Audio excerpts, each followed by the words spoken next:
everybody, and welcome back to another episode of Starmetal Gaming and our campaign, Cauldron of Bones.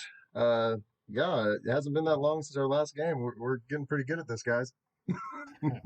Oh yeah. I'm not saying professional yet, but we Gotta start somewhere.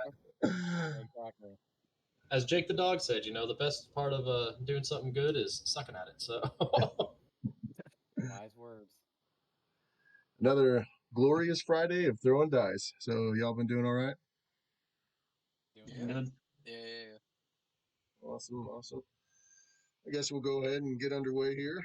Um, Last we left off, Othello had stepped into the heart of the tree, or the beam that comes down the middle of it.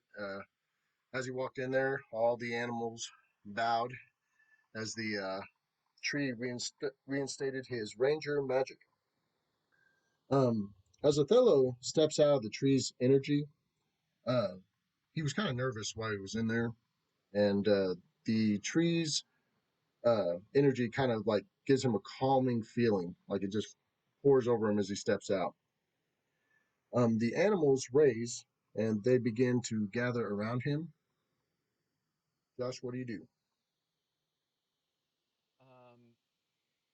I guess I'll just kind of look around. I'll kind of look at my hands and just kind of, I guess, take it all in. Do I feel any different? Do I notice anything about myself? You definitely feel a presence within yourself that wasn't there before. It's just almost like there's a slight electricity that tingles all over your body now. Um, you definitely like when people talk about feeling a magical presence. Now you know the aura that they're speaking of. That you officially have this magical aura, and you feel it like a blanket surrounding you. Is the Emperor still standing by? He actually lets you walk into the room with the vines by yourself, so he's right outside the wall of vines hanging down. I guess I'll kind of just do like a quick bow to the animals and I'll walk out. Um, if the Emperor's still there, I'll kind of speak up to him. Okay. As you go to walk towards the vines, you notice all the animals are following you. Um, I should be good at this. Animals, right? Yeah, I'll just let them follow me, I guess. Is the Just Emperor still out there? Yes. I'll talk with him and I'll kind of just say like I feel different, but where do I go from here? How do I start? I don't know where to begin. Well, I think you should discuss with your father. He will definitely be able to tell you about more about your magic and how to use it. I do see that you've made some new friends, though. Yeah, I'll look behind me. Is it just like rabbits and squirrels and everything else? Chilling It behind me? is 4 deer, 10 birds, 3 foxes, and 6 rabbits, and 1 skunk. turned into a Disney princess, my dude. Sounds like it, yeah. Looking at that deer. All the and birds like, gonna, dinner. all the birds gonna like bring you your clothes in the morning. Be burst out in a song when they start dressing I up. was just gonna say that you have to sing for us now. Or it could be like a Fiona from Shrek, where you make the bird explode from singing. Yeah. Yeah, with my charisma, that's probably more likely to happen. But yeah, I A guess I'll ranger of action. yeah. Yeah, I guess I'll just bow to him and I'll just say, thank you so much. I always felt like something was missing, but I didn't know exactly what it was. He goes ahead and extends his hand out to you. Yeah, I'll take it and just kind of do like a little bow as well. Um, and He grabs your hand and he says, "We must obtain the claw glider weapon and the armor for you from our registry. Go now, and we will see you on the morrow at first light." thank you so much. And yeah, I'll just do another little bow and I guess I'll take my leave.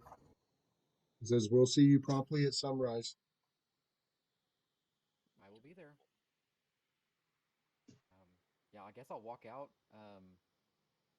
Are my parents nearby, or did they follow me? I can't remember if they were. No, you're just the party was with you. All right. I'll be the last one out, and I'll bow to the Emperor and take my leave. Oh well, the emperor was inside. Actually, you just see Josh Okay, come so out of the he. You see Othello open the door, and he starts to walk out, and all y'all are standing outside the door. you feel normal, Othello? I guess. There's something there. Something maybe was missing, but I didn't know that I was missing it until now. I think that's just indigestion, but that's my Honestly, opinion. maybe I Don't wasn't listen to him. sure. Yeah, I wasn't sure what was gonna happen with me walking into that. Walking to what? A very bright beam of light with a lot of animals. Are the animals still following me, or? You haven't came out the door yet, but yeah, they're right behind you. Um, and I'm like, I don't know if they're gonna be a permanent mainstay. I kind of like point to all the animals trailing behind me. You brought dinner, I pick up a bunny. I'm like, not the I would, necromancer. yeah, I'd be like, I would be very careful with that. I think they may have a little bit It's of, a were bunny. All yeah. animals love. Where's the bunny? All animals love me. Where's the bunny? Okay. Go ahead and roll a charisma against the bunny. Charisma. That's the one thing you don't want to roll me against. 22. Nice. Okay. You pick up the bunny. It's not going too crazy, but you can sense that it is still slightly nervous. I pet it. I go, shush, little bunny. Shush, little bunny. I feel like that's what serial killers say. I guess it doesn't count if they're already dead. So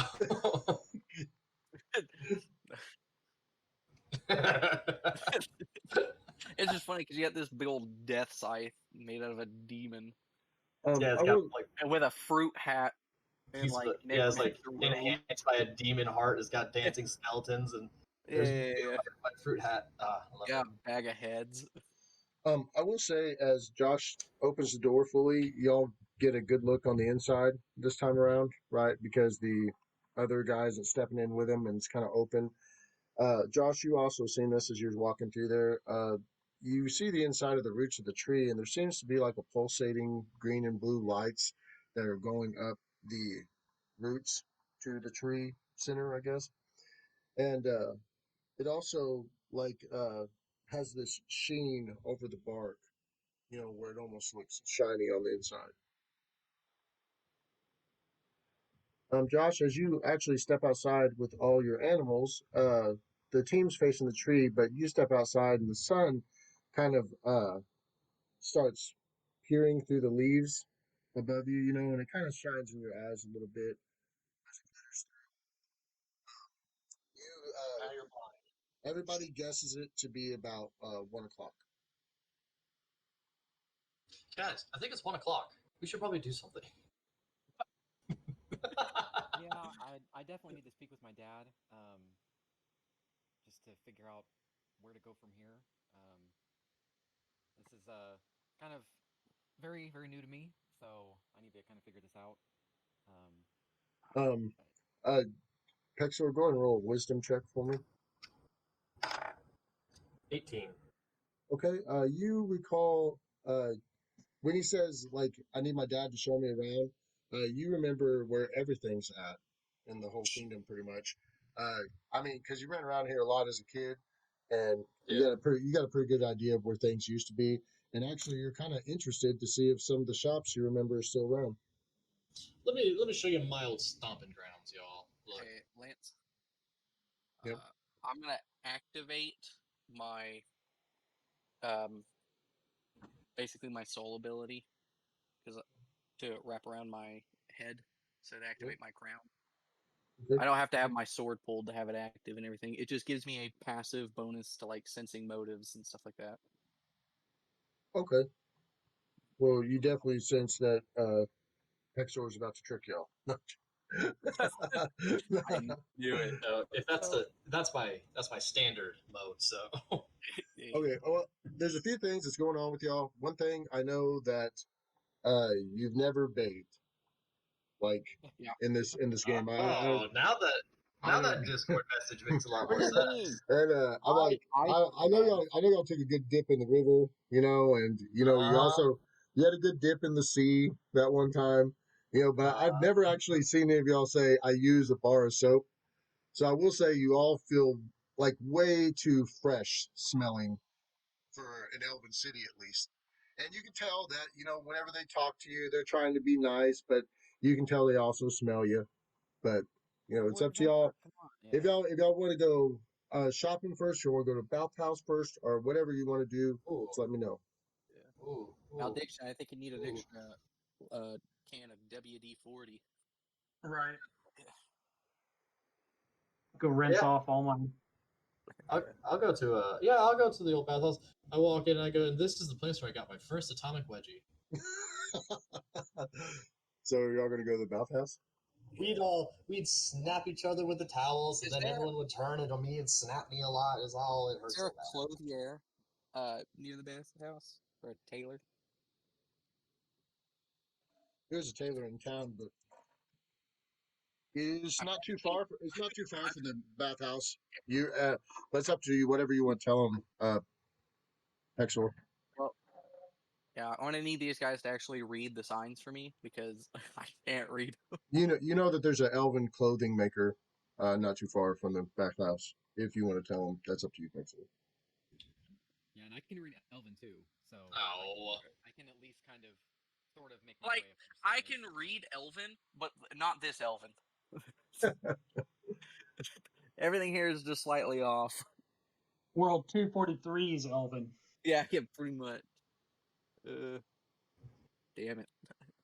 Shoot, I'll just waddle on into a bathhouse because I just hugged my family, and they had a very we had a pleasant conversation, and I think that they also threw up right as I left. Y'all's walking along, going down the road, and Pexor, he looks around and he smells himself for a second, and he's like, we should all go to the Bathhouse. And he does a total 360, turns around, starts walking the other direction. Y'all start following him. Yeah. He leads you up to this big, beautiful tree. You can see steam coming out certain parts on the tree. That's crazy. As you come up, you see an elven sign on there, and it says in Elven, if any of y'all can read it, it says the Spring of Rebirth. Why you gotta say that, Lance? Huh? Look, You just pointing out that yeah, making me seem illiterate, huh? I say that I sort of lean over to everybody else and go, it's not really Spring of Rebirth. It's sort of a marketing gimmick. It's like, big lots. There's really not a lot of big stuff. It's just a marketing gimmick. Sam's Club. It's not a real club, but Starbucks. I can't buy a star in there. Not for a buck. Looks good to me. Sure. Let's do I this think thing, Paul. any bath right now is good. All right. As y'all enter the Spring of Rebirth, the town, like I said, it had the smell of those one flowers, but you go into the Spring of Rebirth and it's actually even more scented than the town is, and has kind of like this fresh, it's like you have running water all around, like little waterfalls going. And there's just so much freshness in the air. It feels like a very clean place. You go up to the front desk, and there's an elder woman there, and she has a tag on her shirt, and it's any of y'all that can read Elvish, it says Floveria. Fulvaria? Floveria, like Flo- Floveria. Not that I can read it, but Do As I you recognize this person? go ahead and roll a wisdom check. 16.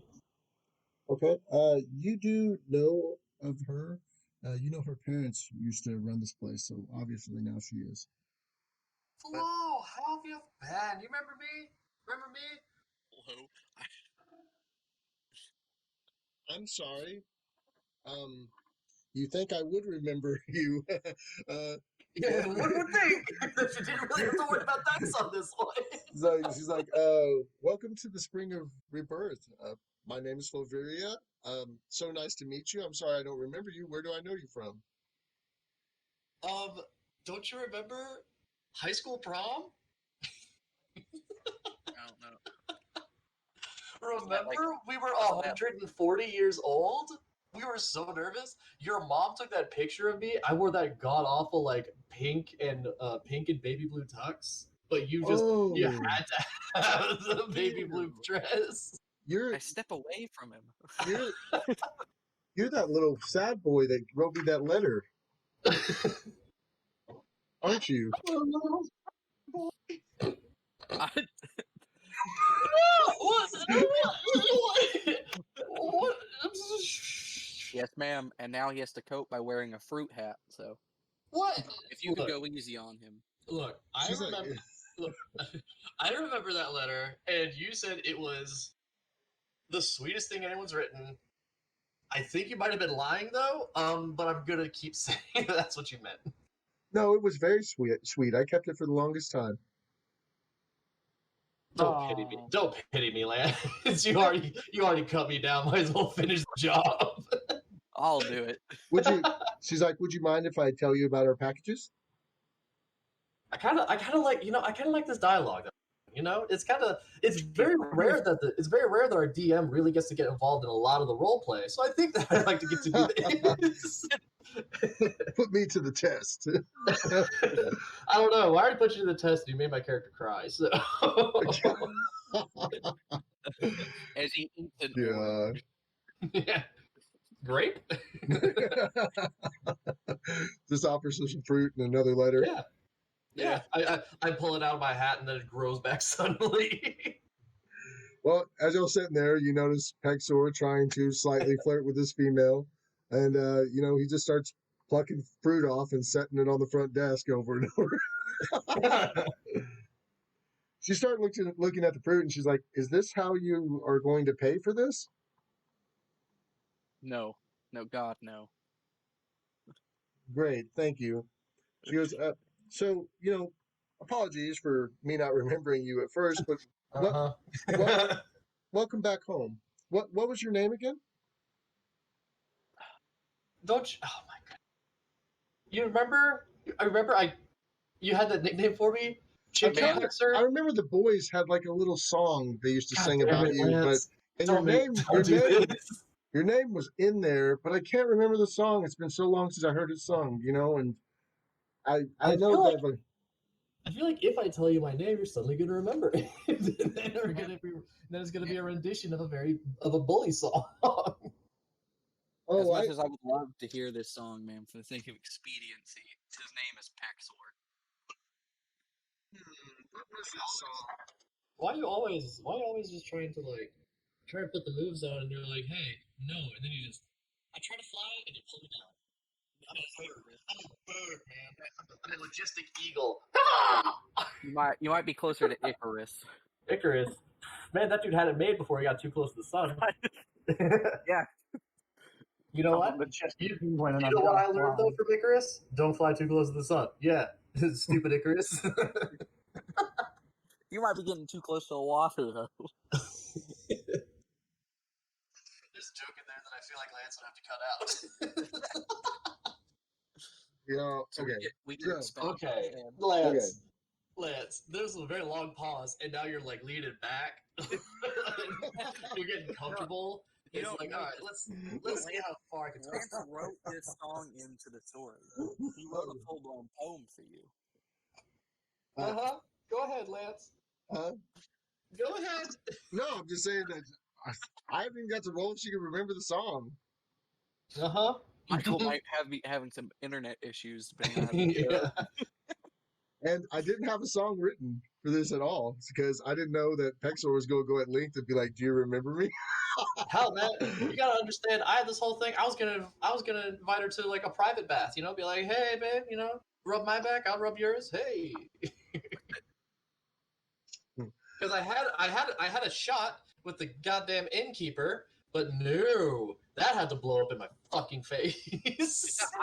As long as you have your get up on, I don't know if you have a shot with anybody. That's why I'm trying to get it off and hers off too. You know what I'm saying? Well, depending on how this song goes, I think you might want to keep it on. All right, she said, she's like, did it go like, watch out, children, for the evil Pex, because he's so evil, he'll give you a hex. I don't know. Was that what it was? No, I no, don't no, know. no, no. You got me confused with my cousin. My cousin, he's a wood elf. Oh, so your name isn't Pexor. It is, but the song is about my cousin. It's very confusing at family events. Two Pexors, very. See, they wanted to call him like Pecor, like a bird peck, but somewhere there's a mispronunciation. So Pexor. I hate to rush y'all along, but we're starting Please to rush us along. we're starting to form a line here behind you. So can I help you today?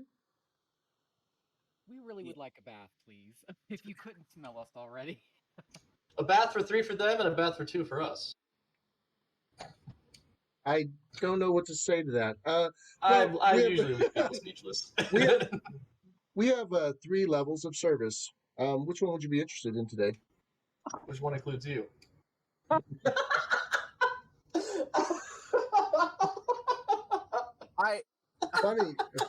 Funny you should ask. Maldiction. Would you like to hear about our services? Oh God, what do we want to get to, guys? This place changed their policies. I think they might have a no harassment policy put in place. Probably shortly after you left. Yes, ma'am. Please tell us about your services. All right. Our lowest package that we have is called the Traveler. It comes with an oil-infused bath, a launder of your garments, all wounds redressed, and a snack plate. A snack plate. We already got that, guys. That's our bottom level, if that's what you'd be interested in. Okay. What's the second and third levels? Yeah, you said like there's something interesting, so I'm willing to listen. Traveler, Well, sounds cool. They get a little Excellent, bit please. they get a little bit more pricey. The next one's called the Aristocrat. It comes with the same benefits as above, with the following additions. You get a full heal of all your wounds, a haircut, a shave, and basic grooming done, and your clothing will be repaired, and it comes with a massage.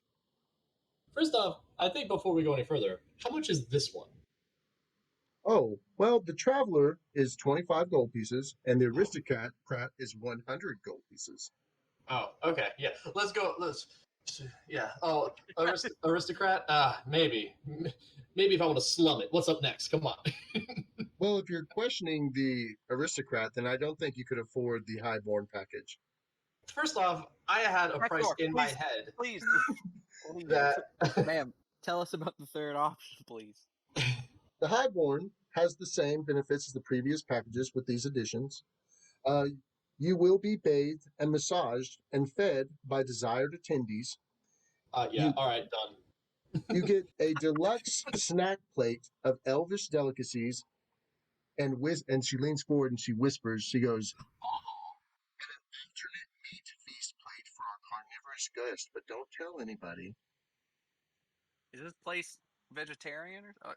And I look at her and say, "Your secret's safe with me," and I give her a little wink.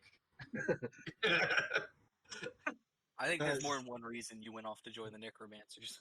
If you ask if they're vegetarian, she says yes. The whole city is. Oh no.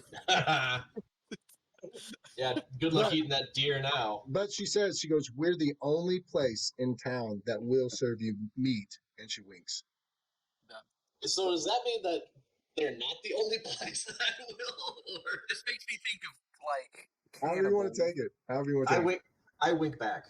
You guys are weird. Also, Look, I know it's uncomfortable seeing somebody put the moves on, but you can learn a thing or two.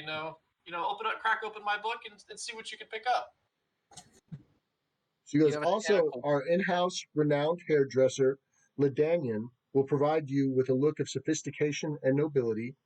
Your teeth and nails will be thoroughly cleaned by our care specialist, Joelle. And last but not least, a set of our exceptionally comfortable elvish silk robes made to last and unmatched in luxury and style. And that package is, I hate to say it, 300 gold pieces. I take 300 gold pieces and I put them on the table. One at least. Hector, Let him take a fucking bath with the horses drink. I don't care. Hector, you're the one that has everyone else's money. So Yeah, you're goddamn right. So, take a bath. Well, I walk up and I give the 25, and I'm like, I'll just have the traveler service. Thank you so much. And I walk over and I put 275 gold pieces down. And I go, no. He's getting the highborn. I mean, hey. ma'am, I do have to ask, what about our friend Mal here? He is not. I just took the traveler package. I'll take out 25 gold from the little pouch that I've got. I'll go find a smith and everything after I get done with this. Sir, our baths are done with water. Are you okay to go in there and wash yourself? I guess it won't make you rust. He's already taken a dip in the river and the ocean. I'm made of mithril and living wood. Oh no, we gotta get that water damage to that wood. Yeah, he needs an extra coat of harness. So it was just the traveler for you then? Yeah, as I would not be able to feel a massage. And what about your giant friend here? Nothing. I put 300 of my own gold down. I brushed it off the table. I brushed off the table back towards him. So I'll put you through the table. She asked if any of y'all would prefer the meat package. Yes. I'm fine. I'll take the U package. She says, well, purchasing that, you do have the selection. I can feed you, massage you, or help bathe you if you like. Okay, I guess, scale 1 to 10, Lance. What are we looking at? And you see this little curtain go to the side, on the side over here, little grass leaf curtain. And you see a different selection of very attractive elven women and men sitting on the other side there. And she goes, for any of you that are getting the highborn package, you may select who you would like to bathe you, massage you, and clean you. So is it 3 or just 1? I'd say there's probably like 15 people standing there. No. Do I pick 3 or do I pick 1? I can get 3 people in one. You select one person for each service. Oh, for each service, I'll take the dude with the strongest hands to massage me. Okay. You guys jump in whenever you want. I already got the spine cracker. Trust me. Like everything else is just a gravy at this point. I'm gonna go wash off. You know what? I'll take the Flo. Yeah, I'll be like, yeah, Flo, yeah, sure. You know what? I'll let you decide. Flip a coin, whichever one you want to pick. Do you want to bathe me? Do you want to feed me? It's fine. It's whatever you want, man. I guess, are these all in private rooms as well? If you want. If you select the highborn package, you can have it be private, or you can be public with everyone else. I want to share. I want to share a room with all three. You can do it together. You can do it together, or you can do it separate if you want. All three of us share a room. No, I already said it. Sorry. Sorry. They're like, oh, okay. I guess they all three. Scribble. Sorry, Lance. I didn't mean to take over the NPC right there, but. Okay. Frank goes to argue with him, and Pexler grabs her hand. He's like, "Oh, we're all together." No.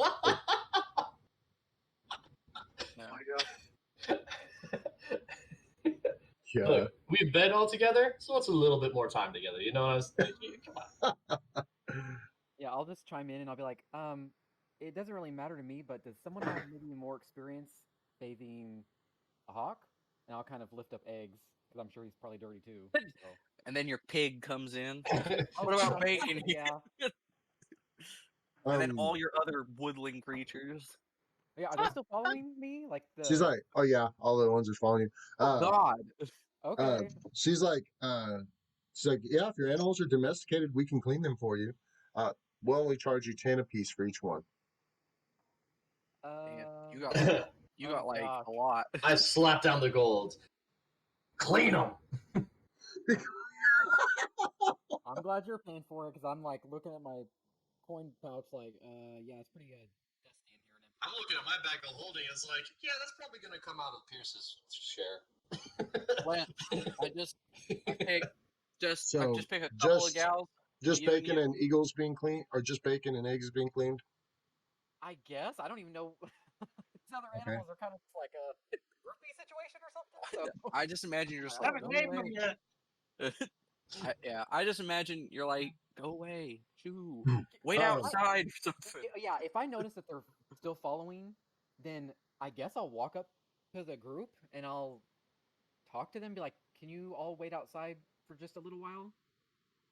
Do they do anything? I do have wild empathy, so if I have a minute, I will. If I have to use that, I can kind of just put them in a good mood and just kind of be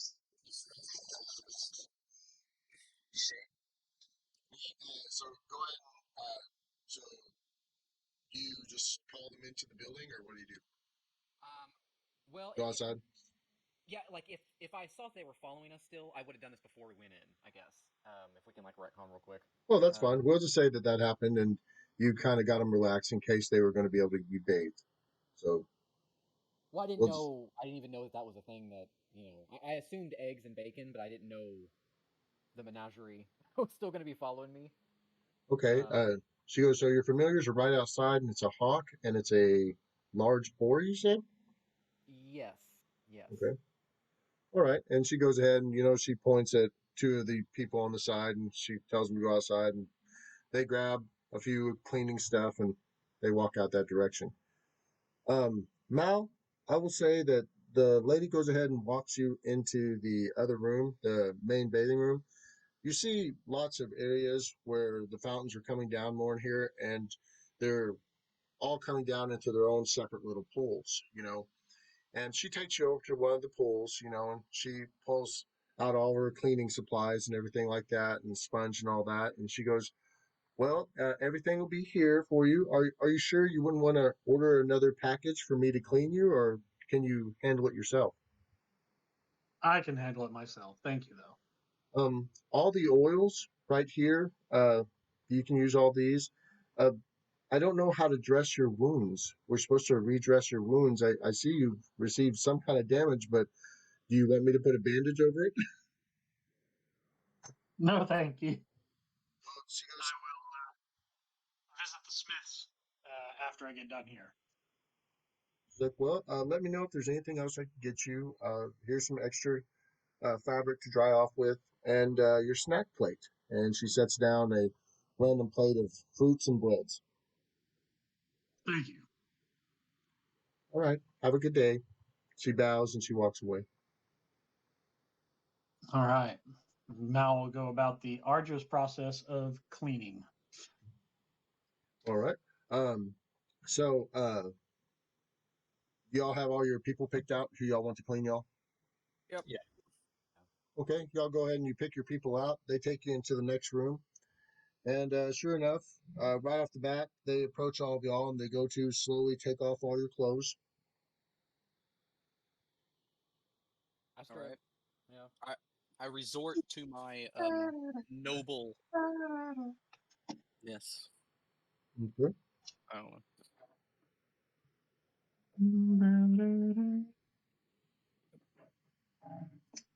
I will actually, if we still have our packs and stuff, right? I will put my pack in. I guess just I don't know the layout of the room, but I'll put it in a spot where I can always keep an eye on it. Alrighty. Make sure to keep the pack in view. As she goes ahead and they take off all your clothes, for the first time, you're all standing naked together. Whoa, whoa, whoa, whoa. Yep. The way that it was intended. No. Dennis, you've just been waiting for since episode 1 for this. Yeah. Cue the Barry White. Oh man. I'm rubbing strawberries on my lips. I'm not in the same room. Saxophone music and everything. Um, Frank, you notice as the elvish girl is undressing you, when she helps pull down your pants, she kind of gasps for a second, and then she looks away and she looks back at you and she's blushing, and she starts folding the clothes up, and you can tell she's like trying not to look at it. I don't know what you want. Yeah, I'm boy, not I gonna- can't wait to I'm hear not- my part of So this. I am not going to do anything. Like Um, they are here to perform their service. I will provide. Right, yeah, you got the first credits. Yeah, I'm gonna provide every courtesy. If it seems that she doesn't want to do it, I will do it myself. But I am not going for anything. I am polite. I am courteous. I am trying to be as nice as I can be. I notice that I am bigger and different than probably anyone they've ever dealt with because I'm, 8 foot tall. that's what I was saying. Yeah. Okay. They go ahead and they get your clothes off of you. The people that were stripping the clothes from y'all, they take them to the other room. The lady looks at you, or excuse me, I don't know. The bath attendant that you ordered, Josh, looks at you, and they ask if you want to leave your book bag with you, or if you'd like them to also clean it with all your other belongings. I'll keep it with me. I'm like that's fine. I can handle any cleaning of that. All right. The other ones that y'all selected, they go over to the sidewalls, y'all standing there naked, and some of y'all are covering your parts, some of y'all aren't. And I'm not. I'll tell you can tell that they're putting on garments and clothes to bathe you in. It's kind of like it's not like they're totally naked or nothing, but it is a little bit see-through-ish. What do you mean? Like you can see It's through like it, a kind it's of. like a That's sheen. a little bit see through. My bad. I was gonna continue to say Frank's something. crossed up over here, man. Frank's like he doesn't know what's gonna happen. I meant to keep talking, but I said the next part of my sentence in my head. I just didn't. Yeah, say it. next time you should keep the first part in there too. Yeah, I know. Um, I'm lost. I need Mal's help. Mal, come here. Hold my hand. three other elvish workers approach the ones that just changed their clothing. They walk up and they hand them these potions, right? And for any of y'all that's uh, magic into that type of stuff, you can tell that these are healing potions. They approach y'all with them, and they each give y'all a potion of full heal. Sweet. I down it. I needed that. And they say before we have you get into the water and everything, it'll be easier for us to cut your hair and shave and groom you. So would you step over here to this area? All right. I'll step over. When they do that, I'll deactivate the flames around my head. That way they Oh, don't get scared. I forgot that was still going on. We're just walking around. Yeah. Well, because it's flames in your active. head. It's active all the time. I can choose my head, my hands, or my feet. It doesn't do any damage to them, but I mean they don't know that. It just gives Um, me bonuses. they go ahead and they take you on to the next room. They sit you comfortably on these wooden benches. They have grooves in them, so they look comfortable. You sit back, and Ladanian comes into the room and starts discussing with y'all. He's a very fancy looking elvish male. Male. He has amazing looking hair. All of it's braided in different ways, in several different types of braids, and it just looks like a style you've never seen before. He comes in and right off the bat, he's like, "Ah, look what I'm working with today. You guys are filthy, and Indeed. and he like, walks by Frank and he raises Frank's hair up and he's like, oh, and he drops it down like, oh, and he looks at Pexor's hair and he's like, oh my Say gosh, I one think thing. there's. He's like, is there bugs in his hair? And he goes What to up, you foot in your the. ass? And he goes over there, to Othello, and Othello's sitting there in a chair, and he's got all the animals around him, and he's like, you're gonna have to ask these animals to go somewhere else. I can't work like this. All right, I'll go somewhere else. No, And then Thank I you. wink. And then I wink at all the ladies. uh, I'll be like, oh, sorry about that, and I'll just kind of get up and try and usher them to the other side of the room. Maybe I thought they Okay. were outside. I thought they were being taken care Yeah, of by the other yeah, people. yeah. As you're Did they trying to come to walk me? him away, he goes ahead and he goes over and he's like, "You first," and walks over to Pierce. All right. I just need it trimmed up. The people of my land, we keep our hair long, but we like to keep ourselves trimmed and clean. Though I haven't He's had a like, chance recently. "So you like it long? Okay, well, I'll just give you some layers then, and Give him a mullet. maybe I can even out all this burnt off hair on this right side here." Give him a mullet. 20 gold pieces if you give him a mullet. You want a mullet, Frank? No, That's I why want a nobleman's haircut. there's nothing more Because noble I than a am a mullet. lord. That's why I can't wear a mullet because I'm not noble enough. I um, can't don that insignia. Can you work with him unconscious? Frank, you Yeah. actually the barber starts working on you, and it's amazing how fast it's going. You kind of get Right. nervous because you hear the scissors going so quick, and you see so much hair falling. And you're like, ugh, Yeah. is it cutting off too much? But you can tell that they're going after a lot of the burnt hair that was on you. Right. Thanks, Jared. Um, y'all watch or Josh, as you go to walk back, and the barbers begin cutting his hair. The animals go to follow you back to the chair again. Okay. You need to make So a pen real quick. um, and I'm still fully new, which is so funny. I'm seeing in my head. Um, I'm gonna bend down a little bit, and I'm just gonna like look at the animals, not say anything, and I'm just going to just what are their reactions? What are they doing? Like what are they do I get a vibe off of them or anything like that? They're just all Without looking at. They're just all looking up at you with big, soft animal eyes. Assert yourself as pack leader. yeah, so I'm just gonna stare at them and I'm going to attempt wild empathy again, and I'm just going to try to get them to stay in the corner of the room. Okay, go ahead and roll for me. A wild empathy. That is diplomacy plus my level. Total of 20. Oh, okay. You actually managed to get stern with them for a second, and they look, and they look a little bit like, after you yell at them, they kind of back up a little bit, but then they just Well, stay. Well, not yell, but I won't when you, yell. I'll say you get like you you Yeah, I'm almost just like raise your voice at them. You're like, "Hey, stay right here," and yeah. they kind of shake a little bit, like, "Whoa," and then they don't move. You make your way back to the chair. As you sit down in the chair, you notice that the barber has almost already got Frank's hair done.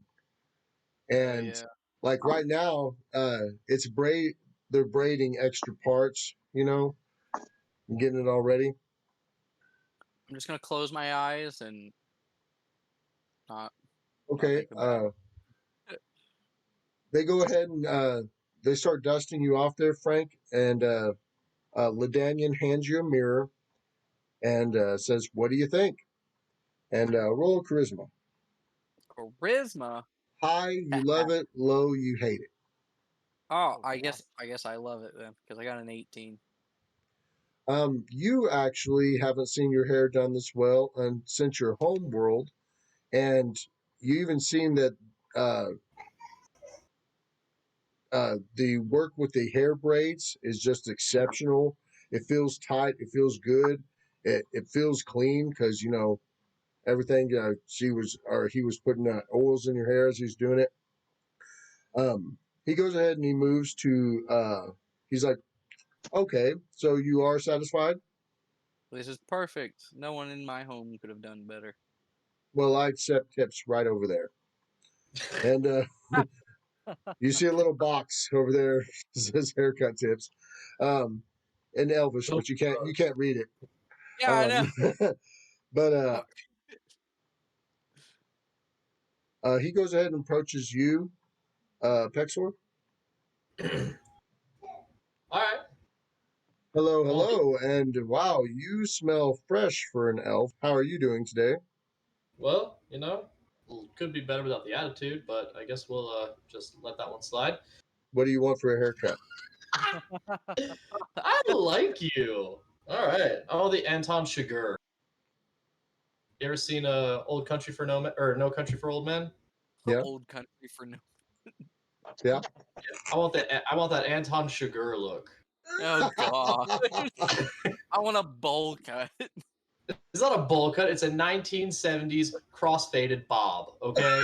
Ew. The fact that you How do you even know what haircut that was? Like, It was I only know that because the inspiration of it was from the book that Tommy Lee Jones was reading on set. It had a picture of a guy with that haircut on the cover sitting at a bar. Like that's actually where that where the haircut came from. That's what you want? Yeah. You look at Anton Chigurh as an agent of chaos. What am Yeah, I? he As wasn't an he like agent a of chaos. Well, he wasn't he a explains the serial haircut. killer? He explains the haircut that he desires to the barber at length, I and wanted to go short and you long, up you and could down. you could tell like when he's pointing where he wants and how long and short he wants it. The barber just gets more excited as he goes along, and he's like, "Oh yes, oh that's what I like. Mhm. Perfect.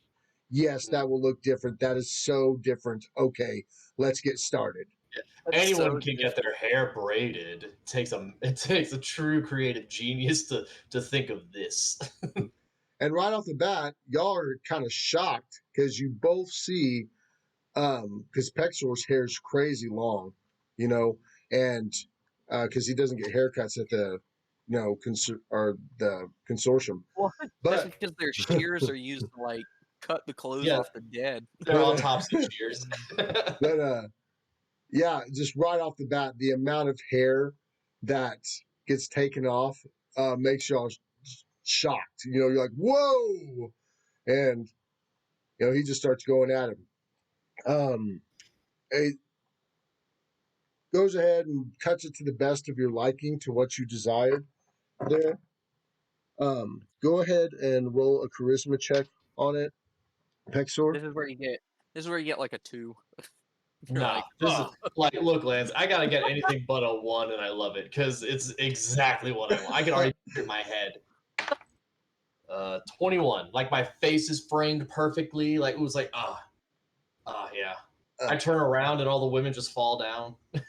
Whenever he yeah. hands you, when he from hands you the fright. mirror, when he hands you the mirror, he's like, "This is the best work I've ever done." I look at it. I go,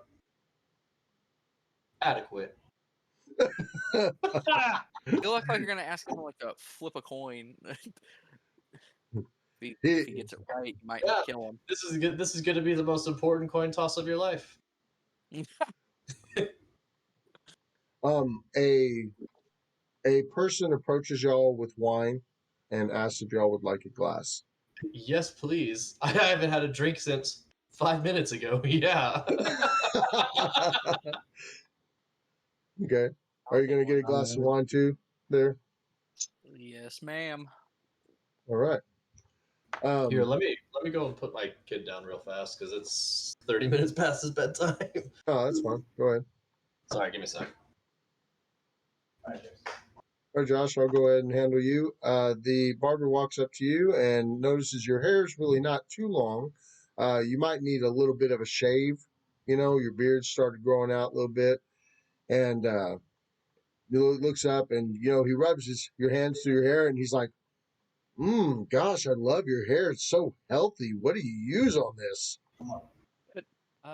Well, I recently Sap. maybe drank something that kind of took some years off my life, or gave me years back, maybe, I guess.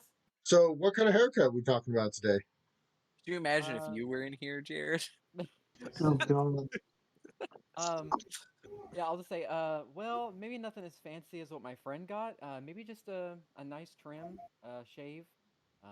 If you have any sort of embellishes you'd like to do, have at it. What? Dang, 19. Okay. Uh, You altogether, got got a 26 on cutting your hair was the highest roll. Yeah, he's definitely happy with it. You noticed like he went crazy and started getting these extra oils out and stuff and started fluffing your hair to the side and didn't really change it too much, but just made it like where it looked like it came straight out of a magazine. You know, it's just so neat, so perfect. Um, they go or well to him it's neat and perfect. He goes ahead and he shows you through the mirror. Roll a charisma check for me. Gosh, just straight charisma, huh? Yeah. A total of 15. Okay. You actually like the look, but this is also the first time you've looked in a mirror since you've gotten younger, you know, Yeah, and uh, he's holding the mirror in front of you, and Othello reaches out and grabs the mirror and puts it real close to his face, and he starts looking at himself real up close and just can't believe it. yeah. I'll just say, oh, I'll kind of hand him back the mirror. I'm like, sorry. Let's just say I've been through a lot recently, and kind of have a new look all over, if that makes sense. So I'm kind of getting used to that.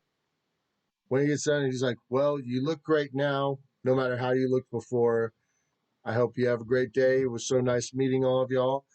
The Joel should be in here shortly to clean your teeth and nails."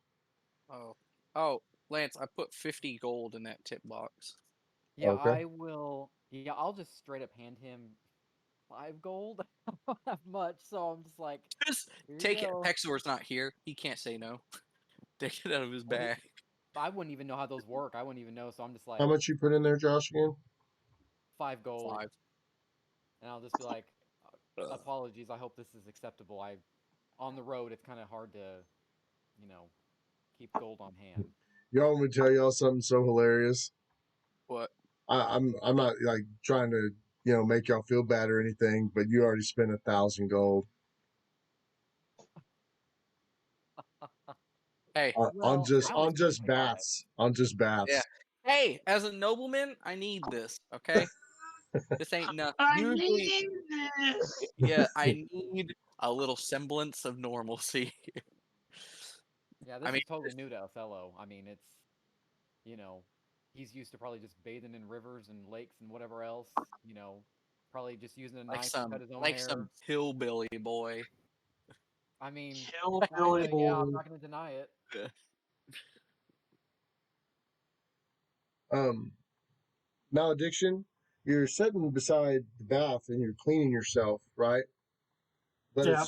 it's so weird, because you you haven't took a bath as yourself yet, you know, and you're sitting there and for a second you kind of like wondering exactly what you're supposed to do, and like you grab the thing and you soap it up and soak it and you start rubbing yourself, but every once in a while you'll get a flash for just a second and your arms will look human, right?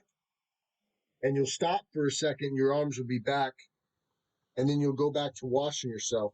It happens a few times as you're doing it, right? And you get yourself clean, but then you also feel like um, like that was a weird experience, and you felt like doing that over and over and washing yourself and going through that it was just kind of offsetting. But I will say that you wind up finishing your bath. Just imagine him there with like a steel bowl and like some oil, and he's like, "Yeah." I love it because like his mechanical arms like and he just starts scrubbing his back with the screwdriver. Like he's reaching places no one could ever reach. Some of the servants are like peeking out from behind one of the entry doors, like, what the heck? I Is love that my robot noises. Yeah. Sounds like a rejected Transformer sound. Yeah, it's the starting of the old internet, America Online. God. All right. Michael, while you were stepping out, I said that the nail and tooth cleaner, Joelle, with her team, they all came in and they started doing your nails and teeth. Oh yeah. They see that I actually have more teeth than normal.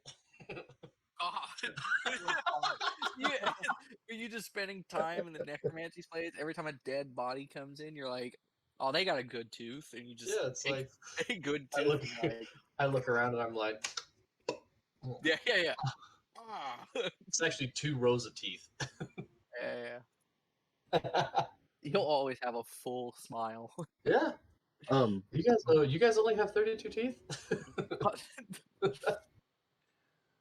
What Uh, are you? each of the ones wearing the slightly see-through clothing, the bathers, the ones y'all picked out, they approach y'all with a tray full of oils and a sponge, and the main one in the middle says, "Would you please follow us to the bathhouses?" But now, when you say see-through, like, what do you mean? You can kind of see everything. You know, I Are they mean, like if you like stare at clear it long enough, you're clear going to be able to back make it out. But you know, I mean, yeah, you can Okay. kind of see everything. So they're not wearing like clear plastic? No, Are they no, into no. It's splash just though? it's such a thin white fabric that you can make out what's behind it, Frank. Yeah. Now, can I make out what's in it? Well, can I make out with what's in it? Is it silk? Cotton? I mean, you might have to put a little extra at the tip box, you know, but Oh, I'll give a bit more than the tip, let me tell you. Are they? what are I we think doing? I think the Another hairdresser room? might Look, be look, next. Lance, you Hello. steamrolled us into you railroaded us into a bathhouse. Okay. Yeah. And These are the Michael, consequences of your actions. yeah, Hexor will be damned. if he's I not was getting excited about this. bathroom. It was so funny because y'all were talking about taking baths, and I was like, I had already written the bathhouse scene. I was like, wow, yeah, it's gonna be awesome. Yeah, Excited now? so we'll see Mistakes were what made, happens. y'all. Are they leading us? Is it a different room or is it just like in the?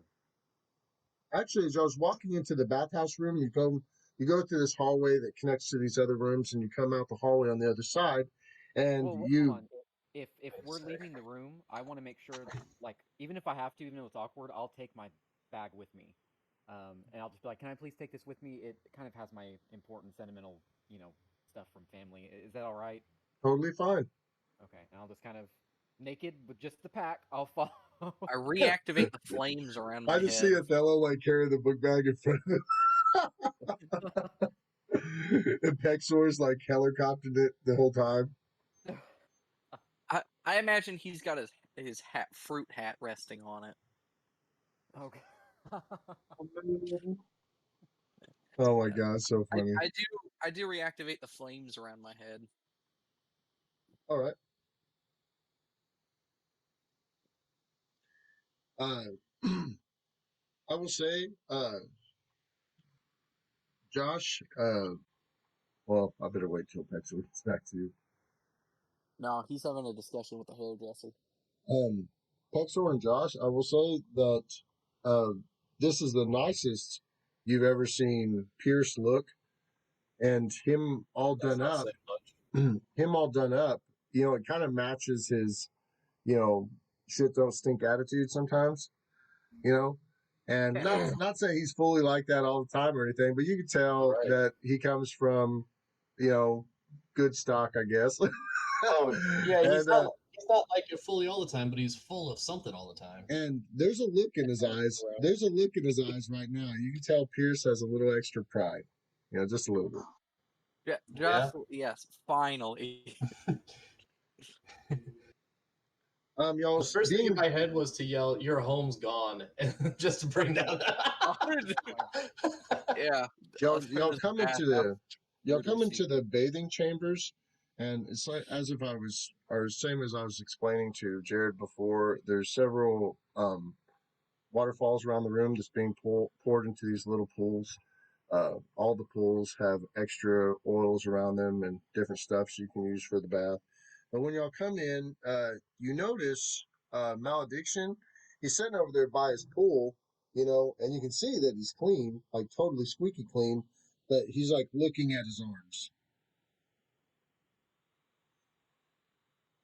like he's looking at himself over, and you can't tell if he's just looking at himself because he's clean. But I would say y'all notice him because you're coming in behind him, but he doesn't notice you yet. Can you see yourself in the reflection, Malediction? I can. Do you need a hand with what you're looking at? Yeah. No, Oh. thank you. I would ask if you need any help with repairs, but after my last assistance, I think you still feel left like the I would, screwdriver in there. yeah, I feel like I would just cause more damage. So Well, yeah, I wondered where my watch went. Um. He thought, As you're sitting there talking to him, a different set of elves approach y'all, and they don't even talk to you, but they start measuring your shoulders and your height and length of your arms and legs. do I need to like kneel down for them? Yes, you will have to. Okay. They get a small stepping stool, like, click, Oh, and then God. they walk up it.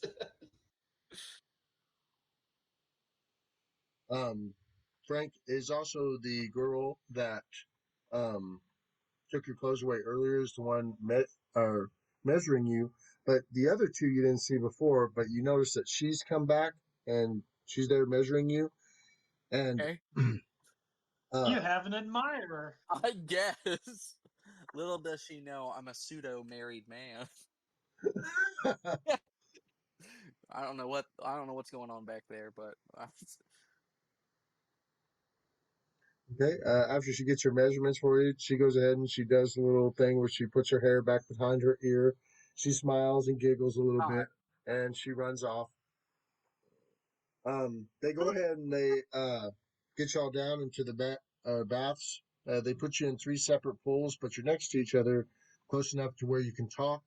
And also, whoever y'all got to bathe you, they'll just start fully bathing your body and washing your face and everything. Um, Also, I know that some of the characters possibly wanted to discuss stuff. I don't know if it would be in private or anything right now, but as of right now, Mal's still standing there in earshot. Y'all three are standing there, and I don't know if you'd want to talk about something while you're being bathed, but it's up to you. What do we want to talk about? Hey guys, you ever just sit there? why did you allow this discussion? I lean back, and I go, you ever just like wonder if you ever just had like another hand, what would you do with it? like a full arm? No, just like if you had like a hand that like grew right here. I'd try to get it removed. What? Like, If it's why? just a hand protruding out of my torso, I don't we feel like have it would full be control useful of in the any hand? way. Could there Yeah, be a we have spot? full control of the hand. Yes, My you guess. could grip it. Yes, you Everyone grip have it. an extra hand, or is it just you? What? Does everyone have an extra hand, or is it just you that has an extra hand? Just you. Yeah, I'd get it. I'd try to get it removed. Is there a spot on your body that you wouldn't want it removed from? I mean, I feel like if it was a full arm, that'd be fine because What about it's a half arm? more. What about just an elbow? What? Yeah. No, because because you'd already have the trouble of like you would need specially made any type of clothing and armor, and it's not long enough to be all that useful. Because like, let's say if it's in your torso, like it could barely reach your mouth. You know what I mean? But like if it's up in your torso, then it could. Like you could like position it like so it's like this. Right. It's like, oh look at that. Imagine. Well, see, Yeah. But Checkmate. Haha. No, I just don't feel like. I think the pros do not outweigh the cons of having half an arm protruding out of your body. I think I'd want it on like my neck, only so that way I could go. Only so that way I could go like. Now, if it was like that one half dragon chick I fought, where she had 2 extra arms growing out of her back, that wouldn't be bad because those were useful. What if you had like eyes on your chest? Would you wear a Like- shirt? Would like you an wear a ex- shirt, or would like, you like an extra pair, or like yeah, like an extra pair, but they see twice as good? Josh, you're noticing as these two guys are talking, the people that are Lance and bathing, Jonathan. the people that are bathing them are like, what the hell are they talking? I mean, they got this really concerned look on their face, you know, and you're just laying back and letting them bathe you, and you're like looking at these two guys just talk about this random stuff, and like you can tell that the bathing's even kind of slowing down a little bit. Like they're not as vigorous about it as they were. They're like, what's going on here? Also, Listen, this is the the- only bonding Pexor and I can do. Yeah, except for autoerotic asphyxiation. Oh gosh. Okay. Wow. You good over there, Maldiction? They go ahead and they bring out y'all's food plates. Mal, also, what do you want to do? You're sitting there listening to them. I know you just experienced something. Would you like to continue here, or what would you like to do? Join into the conversation. Well, that's what I was posing questions and asking, like, the different situations and all that until you Let- started getting to. I feel like Maldiction would be the best one to ask, because like it can be feasible to attach another arm to him. Internally, Lance is like, guys, shut the fuck up. Just let it go. No, God, never think that. I'm loving it. I'm just drinking it all in. I'm trying to, hear all the jokes because they just fly over my head sometimes, man. Yeah, they bring out your snack plates. When they set it down, it almost shocks the crap out of you, Pixel, because you're like, whoa, that's a lot of food, right? When they set it down, and they got an assortment. They got a short assortment of like all the fancy stuff that you used to get here in town, like the real expensive stuff that you wouldn't even see unless you went over to your rich friend's house. And anyway, Jokes they on got. you, I didn't have friends. You had one. No, you had one. Yeah, I know. That And was I your forgot. That was your rich friend. And he died. Anyway, And But, he died. they set the plates down, and they also set Frank's down, and it just looked like they took so many different types of meat and piled it up on a big heel, and it got like a pig snout sitting on top of it, And they and have- you can tell it's been totally. I mean, it just looks. I mean, to anybody that's not a crazy meat eater in the party, it would be a little bit. But to Frank, it looks like a plate of heaven sitting there. Yeah. They have utensils, right? Yes. All right, thank God. Smells like bacon. Sorry. I'd be like, oh, that looks good. Now that I think of bacon, I'm like, oh, geez, that totally changed From the my... earth, from the Yeah. earth they were born, and to the earth they'll go, and then I eat. Yeah, Josh, as you look over and you notice him eating that, and you look forward, you see all the animals still standing in the doorway of the other room, and they're all just sitting there looking at you from like 100 yards away. So yeah, so seeing that, I'm gonna be like, Mal, Pexor, so what is magic? Like what? How does it happen? How does it happen? Like I feel different, but I've seen you guys do things where things just happen. You I know? mean, it's not always that things just happen. You gotta do some you gotta, and then the stuff happens. I'll be 100% honest. Like my teacher, when we were learning about fundamentals of magic, may not have paid that much attention. All I just know is I say dead things come here and dead things come here. Like it's like look, all cards on the table. I've been lucky this whole time. He's the fact secretly that a any of wild my mage. the fact that any of my spells work or get even close to doing anything except killing me, I don't know how I've gotten this far. I feel like as a necromancer, that might be your goal, right? Not myself. It's hard to bring yourself back to dead when you can't say the words. Yeah. All right. Well, with a high rank in knowledge arcana, Mal will start going into the base practicalities of magic and how it works and how it interacts with the surrounding nature and everything. And right after he's done with that, I look at and I go, I don't think that's right. And then I go into the exact antithetical discussion. So I love As this. you're- Like right off the bat, Pexler's like, I don't know what I'm talking about in magic wise, whatever. Mal walks up like the nice person he is. He's like, I'll tell you everything I know about magic. And at the end of that, Pexler's like, he's wrong. Yeah, take it from a guy that actually does magic and doesn't have it pulled from a crystalline structure, crystalline core. I take the magic around me and I warp it. I'm a reality bender. He's a core puller. I don't know if that's a slur or. Your magic also might be closer to mine, where it's an Fate. innate force of will. Yeah. My magic is tied to my soul and to that of my ancestors. Look, man, you just shush. You're from a different planet. Why are you even talking to this? Like, Well, he did. eat a mana crystal. Bring forth flames on his sword. He has flames on his head. I mean, I'll be 100% honest. I'm pretty sure we all hallucinated that collectively because I might have spiked our punch that night. There's flames on my So, head like- right now. You said you turned those off. Then I said I turned them off when I was getting a haircut. Yeah. Link turned it back on. Yeah. And then They help me sense motives in people, so I can tell. So Othello just kind of looks at the half-drink wine and is like, "Whoa," and kind of just slowly puts it down. And then I slowly slide it back to him.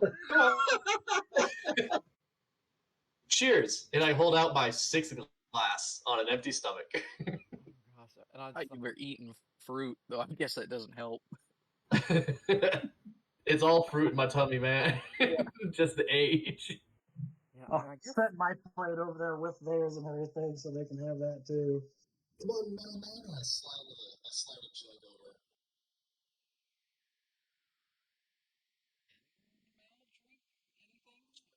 We're gonna find out. If I step on his foot, does his mouth open up like a trash can? Way to objectify him. Shut up. That's like all. You just bully me all day. Well, actually, so if I have a person still bathing me, I'll just kind of look over to them a little bit and be like, "So this might be untoward or inappropriate, but for elves, where does your magic come from? Do you know anything about elven magic?" Depends on the elf. It depends on the type of elf. Got All of our magic comes from the tree spirit. I mean, that's an accurate statement. It depends on the elf. So, shush. My magic doesn't come from the tree spirit. It comes from the dead spirits. Exactly. Thank you. I siphon their life force and use them for spells. They scream every time I cast a spell. None of you hear it, but I It do. probably doesn't help the person trying to bathe you as you're like, yes, I use the souls of the damned. I know, and the person And then trying I look to, at there's that- and then another I look person at that trying person- to feed y'all too, and they're just like sitting there holding the food, waiting for y'all to Oh, take it God. out. And then I look at that. Lance, I'm big enough. Those two people will be helping wash me. I can feed myself. And Oh, then okay. And then as I'm talking I about, am not that kind of noble that I need to be spoon-fed grapes and shit. No. and as I'm talking about siphoning a soul as fuel for my magic, I look over at the person that's oh shoot, what's her name? Flo. Yeah. Because isn't Flo the one bathing me? I go, Flo, yeah. Just remember that. So you're just casually threatening her? No, I'm not threatening. It's the implication. Isn't that a threat? No. I would never do An anything. implied threat. I would never do anything to these. And that's But they probably don't know why. that because of the implication. What- For anyone watching, that's an Always Sunny in Philadelphia reference, just for you guys. For the Um, for the one person that got that reference. She goes ahead and she slows down on the watching you for a second. She rolled really low on her charisma, and she's like, "What do you mean?"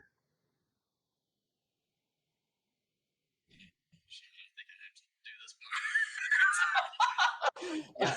I mean, you didn't think there were consequences? No. That makes sense. I look at her and I say, "No, just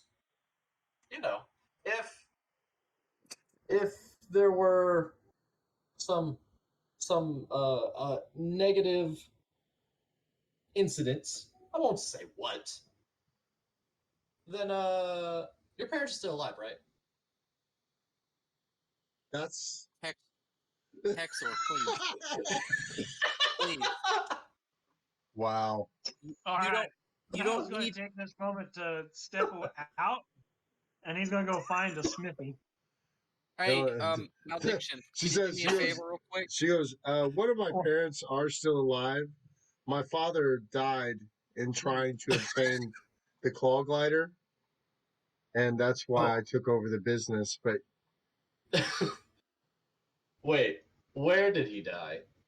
Thanks for asking, you did. Because I remember seeing well, okay, so look a lot like you. she says, when he asks where she dies, she pauses, and she takes the sponge off of him for a second, and she's like, he died on the battlefield. The claw glider killed him. Well, That's enough questions. well. Oh, maldiction. Well- If you're going to the armor smith and everything, can you just check to see if maybe they have anything in my size, or have the potential to make anything in my size? Josh, after he explained how magic works for you, do you want to try to use any of yours? Or not Mal, but Othello. Sorry.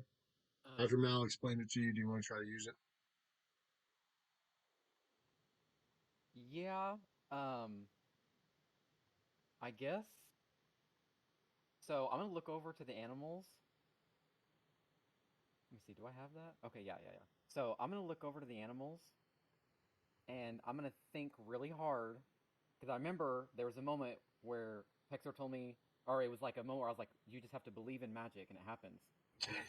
So I'm gonna look over to the animals. shit. I'm gonna look over to the animals, and I'm gonna think really hard. Oh shit. Hold on. Remember, pull it from your soul. That's what I I'm going do. to. Yeah, so I'm going to think really hard. One of the deers just explode. No, not like it wasn't like that. But I'm not their soul, your soul. Jesus. Yeah, so I'm gonna look over at the animals. I'm just gonna concentrate, and I'm going to believe that I can talk with them, and I'm gonna cast Speak with Animals. Like, you just speak with them telepathically, right? I don't know if the spell specifically says. It just says I can communicate with animals. I want to hear you just say words out into space and then nothing responds, and then you just say more What's stuff. better is if it just animal sounds. Like, you don't even understand what he's saying. It's just animal. Okay, the moment he says something in like squirrel speak, I look at everyone else and I go, he snapped. Let Holy me look shit! It got So, to which specific animal are you trying? Which Squeak. specific animal are you trying to talk to, Josh? Well, so it You need the says list I can again. comprehend. It says you can comprehend and communicate with animals, able to ask questions, receive answers from the animals. It doesn't make them friendly, but I can communicate with them. So however you want to interpret that, either So that's there's squirrel speak, animal speak, or I speak normally and they can just understand me, or so you got the Well, British what I'm going to deer. say is I'm not going to have you talk to them in animal language. What I'm going to say is whenever you have that on, you can telepathically speak with another animal. So you can look at animal in the eyes and you can talk to it and it can speak back to you. So which animal are you going to try to talk to? if the rabbits are like different enough, I'll try and talk to the one that Hexar was holding earlier, and the one he was What? petting. One with PTSD. Yeah, well, I'm about to find out. So, but yeah, I'll lock eyes with that one if I can tell if they're all like different color or something. Okay. And I'll just in my mind I'll just be like, "Hello." Well, as you speak to the rabbit, see if you Hello. success. Oh wow! Holy crap! Go ahead and roll percentile for me, Josh. Ooh, okay. Give me a Is it second. me you're looking for? That would be a 4. Okay, you had a 90% chance of successfully doing it without learn or being taught after what our malediction showed you. But you try to do it your first time and you are successful. You do get the attention of the rabbit the second you say something to it. What'd you say one more time? Oh, what now? What'd you say to the rabbit one more time? Oh, I just said hello, just kind Hello? of as like a question. Yeah. The rabbit looks to the side and it hops around and it looks straight at you. And you hear a little voice in your head that sounds, obviously lighter in pitch and smaller in nature. And it's like, hello? I look around. Does anybody else like have a reaction or anything? Like, do any of the other elven people? Basically, Nobody I'm else trying to is confirm hearing if it. I. Okay. I'll just. You can hear me? And he's like, he jumps a few steps forward away from the other animals towards you, like about 5 steps. And he's like, you can hear me? And I kind of just nod my head, wide-eyed. I've never talked with a tall folk. How's the weather up there? I would have thought it'd been funny if his. I would have thought it'd been funny if like his like a deep, like a deep like hello. Hey there. Yeah, the rabbit has a. We'll change that. It has Barry White's voice. Yeah. Oh god. One of those squirrels, Kratos. Hey, All right. I'm your little love, buddy. You know they say rubbing a rabbit's foot's lucky. Guess what else it is? Oh man. Yeah. So Lance, hearing that, kill that rabbit. We can't be having this. We can't have a misogynist rabbit. Kill it with fire. Ooh, that would taste great. and so yeah. So hearing that, I'll just kind of like lean in a little bit closer, kind of almost ignoring the person bathing me, and I'm just like, Okay, y'all are wow. watching Othello, and he said he's about to try to do something, and he knows he locks eyes with one of the rabbits, and it starts jumping forward, a little bit, and then Pexor and everybody else, sorry, y'all see Othello start to lean forward as well. What else you say to him, Othello? But I guess I'm just gonna be like, I really don't know what to say. This is the first time I've ever done this before. Me too. I guess I'll ask. Do you have a name? Do you have something people call you or animals call you? Well, you can call me Fuzzy Butt, and he shakes his tail at you. All right. Okay. I look over at everybody else. Whatever that rabbit just said to him, I think we need to put it out of his misery. Yeah, y'all see the rabbit spin around, and he shakes his little tail at him. Yes. And I look around like- for something to kill that rabbit with. He's like, but no, I don't have a name.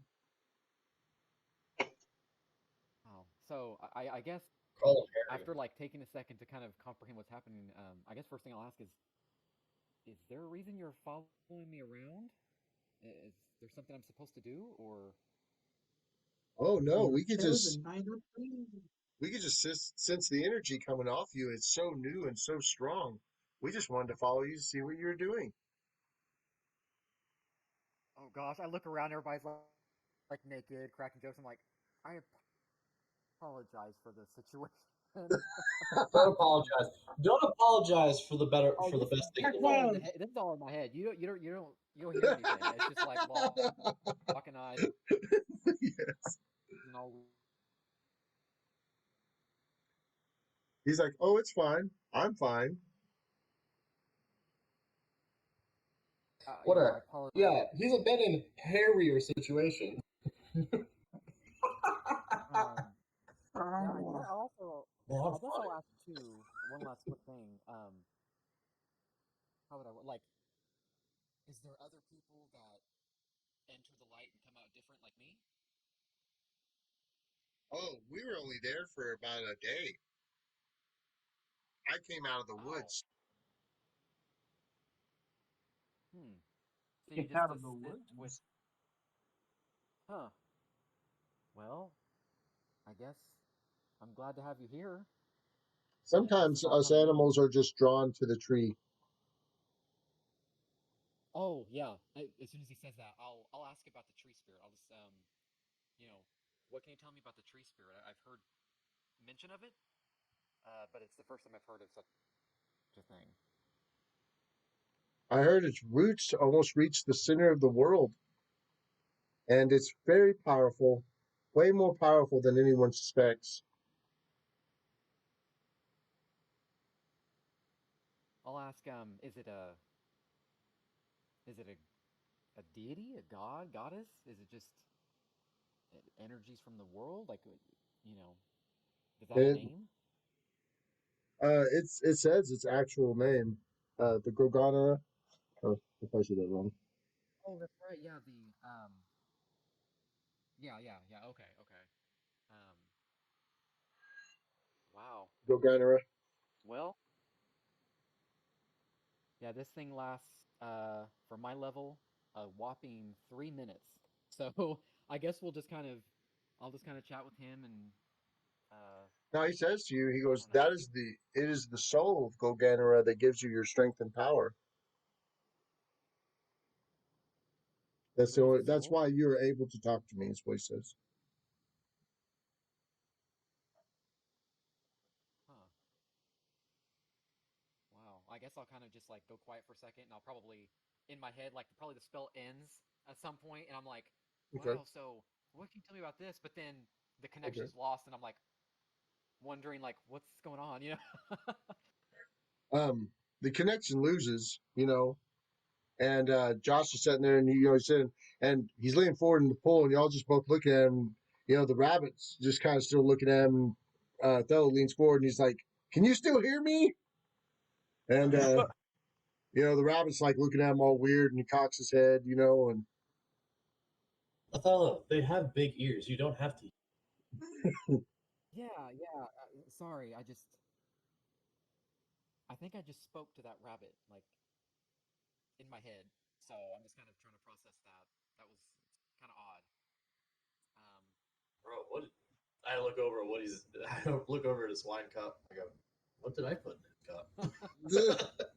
yeah, no, I just like chug it. I'm just like kind of processing what just happened. all right, y'all are all fully done with your baths. Heck yeah.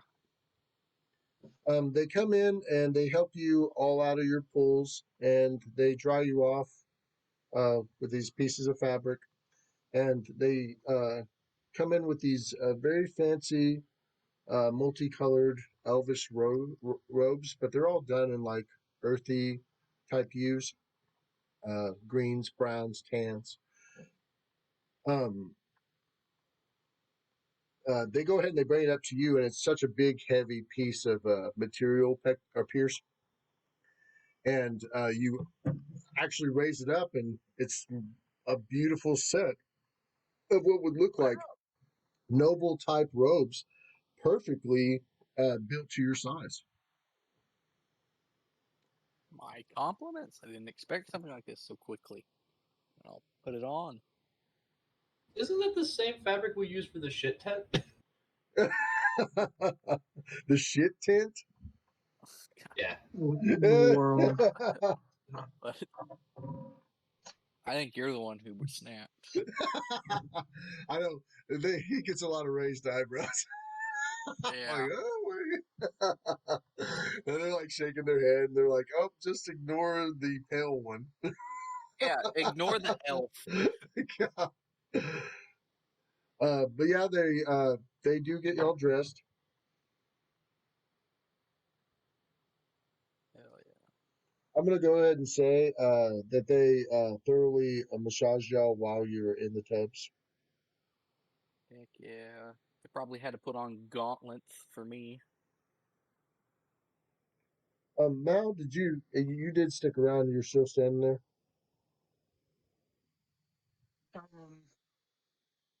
Or did you? I probably would have actually headed out to go find a smithy. Did I tell you, malediction? Did you? Yeah, Okay. to see if they had anything in your size. Well, what I'll say is that like they're drying them off, right? And they're getting out of the Right. pool, and they're about to put the robes on, and y'all see Mal start to walk away. Going out, Mal?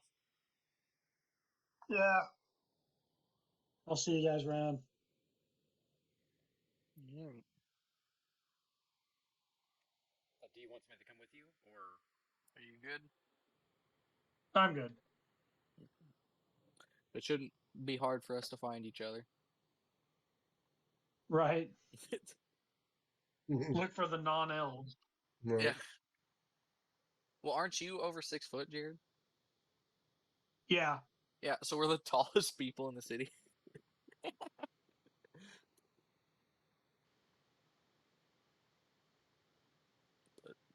One second, Alright, sorry guys. oh, you're all good?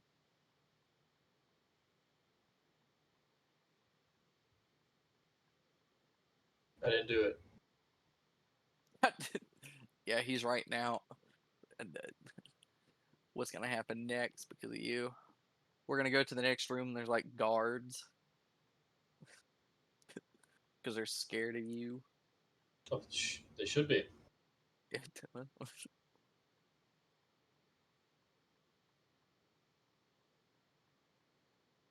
Your All punishment right. is to cleric robes. Okay. One What? second. Shouldn't have closed that. Oh, that's too smart. All right. We're back. Okay. So, Jared, you go ahead and you go to walk out and leave the building first. Um, do you want to ask anybody where the Smiths are? Um. Yeah, like I'll stop by the front desk and ask if they know where the closest smith is. Okay. At the front desk, there's another individual working there. They say that the that the weapon shop in town, they give you the location of it, give you good directions. Um, uh, the uh, the weapon shops uh, called gosh, this is Remy's Weapons.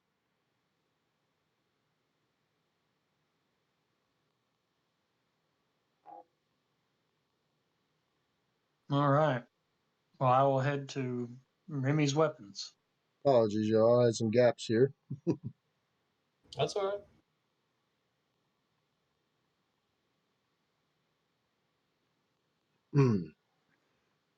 All right, they go ahead and they give you the direction. You start heading that way.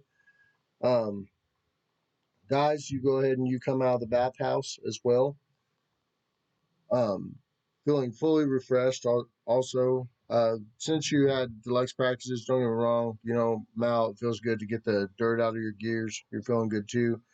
But the guys that got the highborn treatment, you really feel like a bouquet of roses right now. Coming out feeling extra clean. Good. Uh, where would y'all like to head first? I need to talk with my father. Um, uh, I need to kind of figure all this out. Talking to a rabbit is, awesome and everything, but I think I need more training. So Pexor, is there an inn we will be staying at, or We can stay at Excellent. my family's place. That's a good possibility if y'all would like to. You guys could see all the pictures of. You can see all the picture of me on the wall. It'd be really fun. Do they have Oh, enough the room for all of us? I would hate for him. You could stay outside, and yes, Well, my parents are. Don't they have like a temporary home for them? I can stay with them if there's not enough room. And also, I'm kind of broke, so there's enough room at the family house. I hope that's true, Michael, and we're not gonna go there. They have like a one-story tree. I mean, you gotta think they had my sister and I, and that brother we don't talk about, but so that's at least two, maybe three. Uh, if it is all right with you guys, I would like to take some of the group funds to try and see if I can outfit myself better. Since I lost most of my stuff. Though I guess it might be best if I can get prices first and then come back.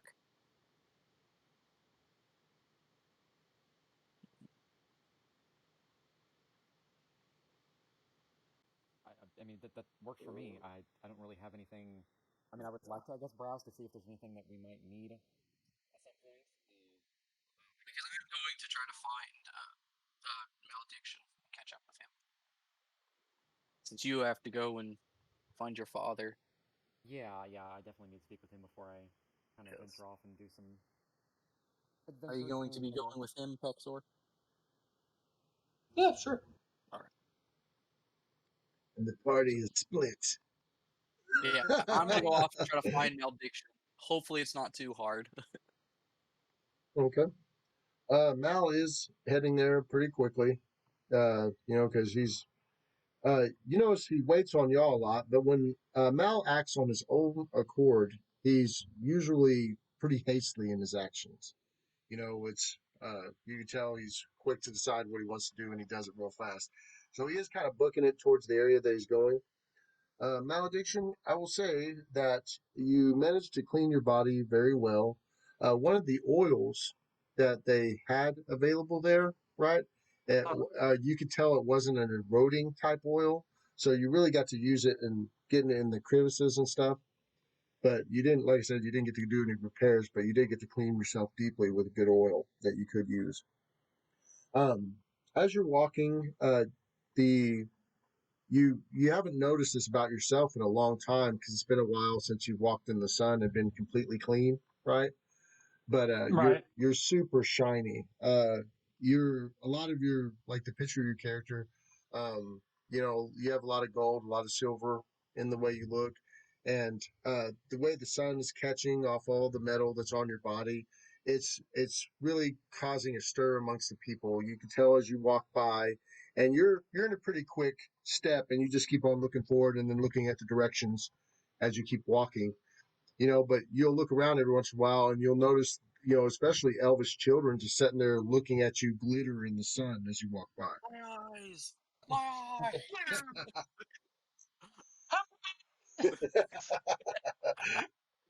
I'm blind. Um, uh, you continue on and you see a sign in the distance. It says Remy's Weapons on it. You can't read Elvis, so right? You can? Yeah, I can. Okay, Yeah. good. You definitely I you see wasn't the worried sign. about being by myself. Okay. Shut up. When I'm trying to find Jared or Malediction, I am listening for hammer blow, like hammer on metal, like an anvil, and just trying to see his head above all the others. That's all I got to work with. What I'm going to say is Mel leaves very distinct footprints, Pierce. You can tell his foot from other feet, and you're just following them. But you keep on looking, and you're like, dang, he must have been booking it. I mean, he must have been moving it like power walking. and but you're trying to catch up with him. You go ahead and you come up to the shop. You go inside, and you see weapons hanging all over the walls now. All different kinds, all different styles. Uh, but something catches your eye above all things. You look over, and you see this high elvish woman working on a weapon. You know, you can tell that she's working on this crossbow, right? And she has a mechanical eye that looks similar to the stuff you have, and her whole left arm is mechanical as well. It looks like as if it was made similar to the stuff you have or you're made out of, but all of hers is solid gold. And she's working at, and as you walk in, she goes ahead and she stops her work and she sets down the crossbow and she's like, a full conversion. And she gets up and she walks over to you and she's like, oh my. She's like, what can I do for you? And she's looking over your spots and she's like, oh, but you've got some damage. Oh, wow. She's like, you can't hear me, right? You can speak? Yes. I actually came here to look for repairs and refits and everything, and then to pick up a few repair kits as well for the road. May I ask of you how much of you is still flesh? That I do not know if there is actually anything left of me. And what did you ask? I'm so sorry. I'm stunned by you. Look, a complete, full, full conversion. You're all machine. Don't remind me. Right. She goes ahead and she goes, what can I do for you one more time? Do you need this damage done to you repaired? Yes, I need this damage repaired and then a few repair kits and everything to have with me on the road, as I have used all my supplies that I had. Boy, did you walk into the right shop. And she does her little mechanical arm. She goes, I have to work on myself all the Looks like I time. did. She goes, this thing, it doesn't look as new as you, but it still works.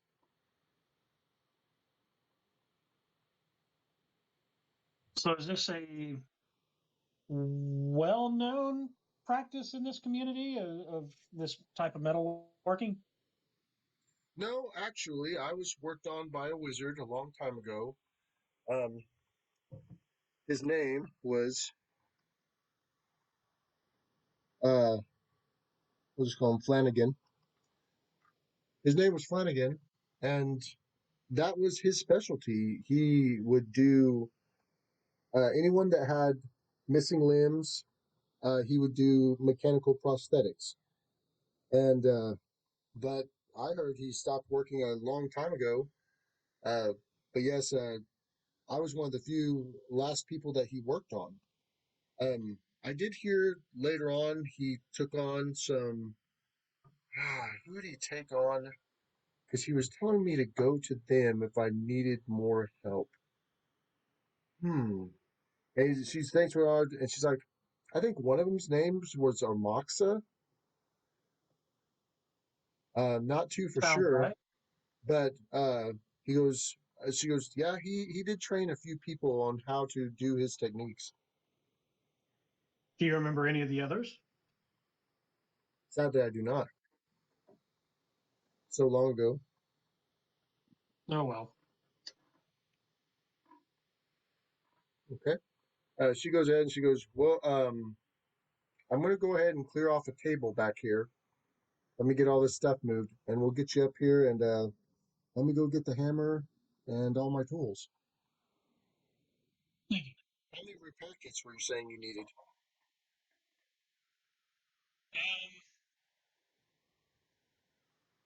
Probably best to take 4.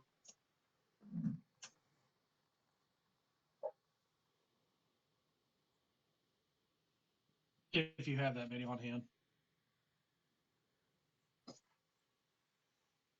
Oh, and I assumed they would have that under basic gear, but I assumed wrong. The Eberron handbook, which unfortunately I'm using as my pedestal for my phone right now. So No, it's fine. How much do you think one of those can run around, Jared? I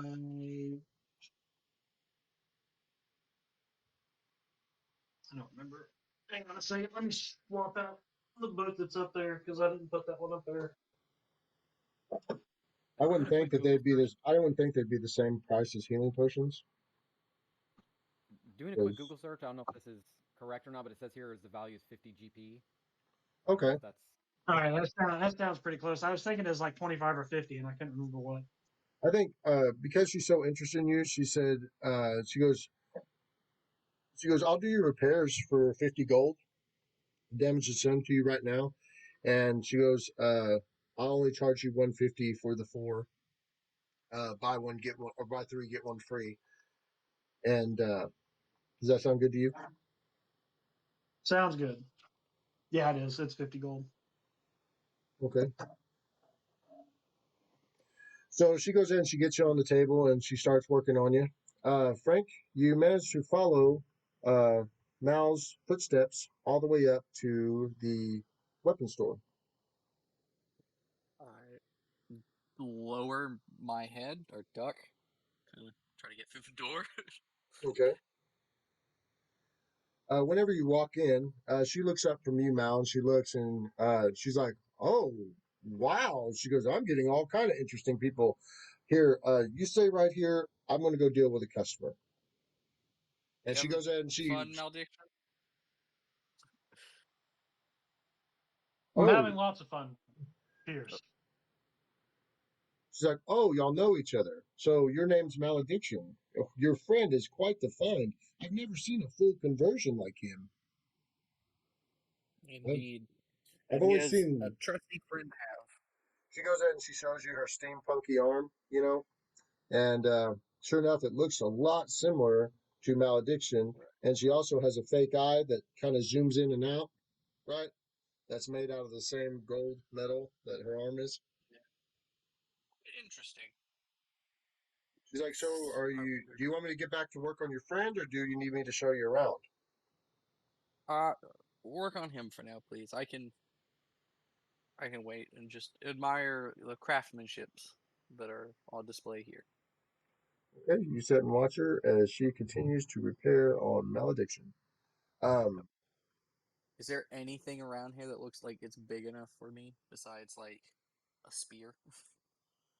you see a huge, uh, what looks to be a sword or spear type weapon.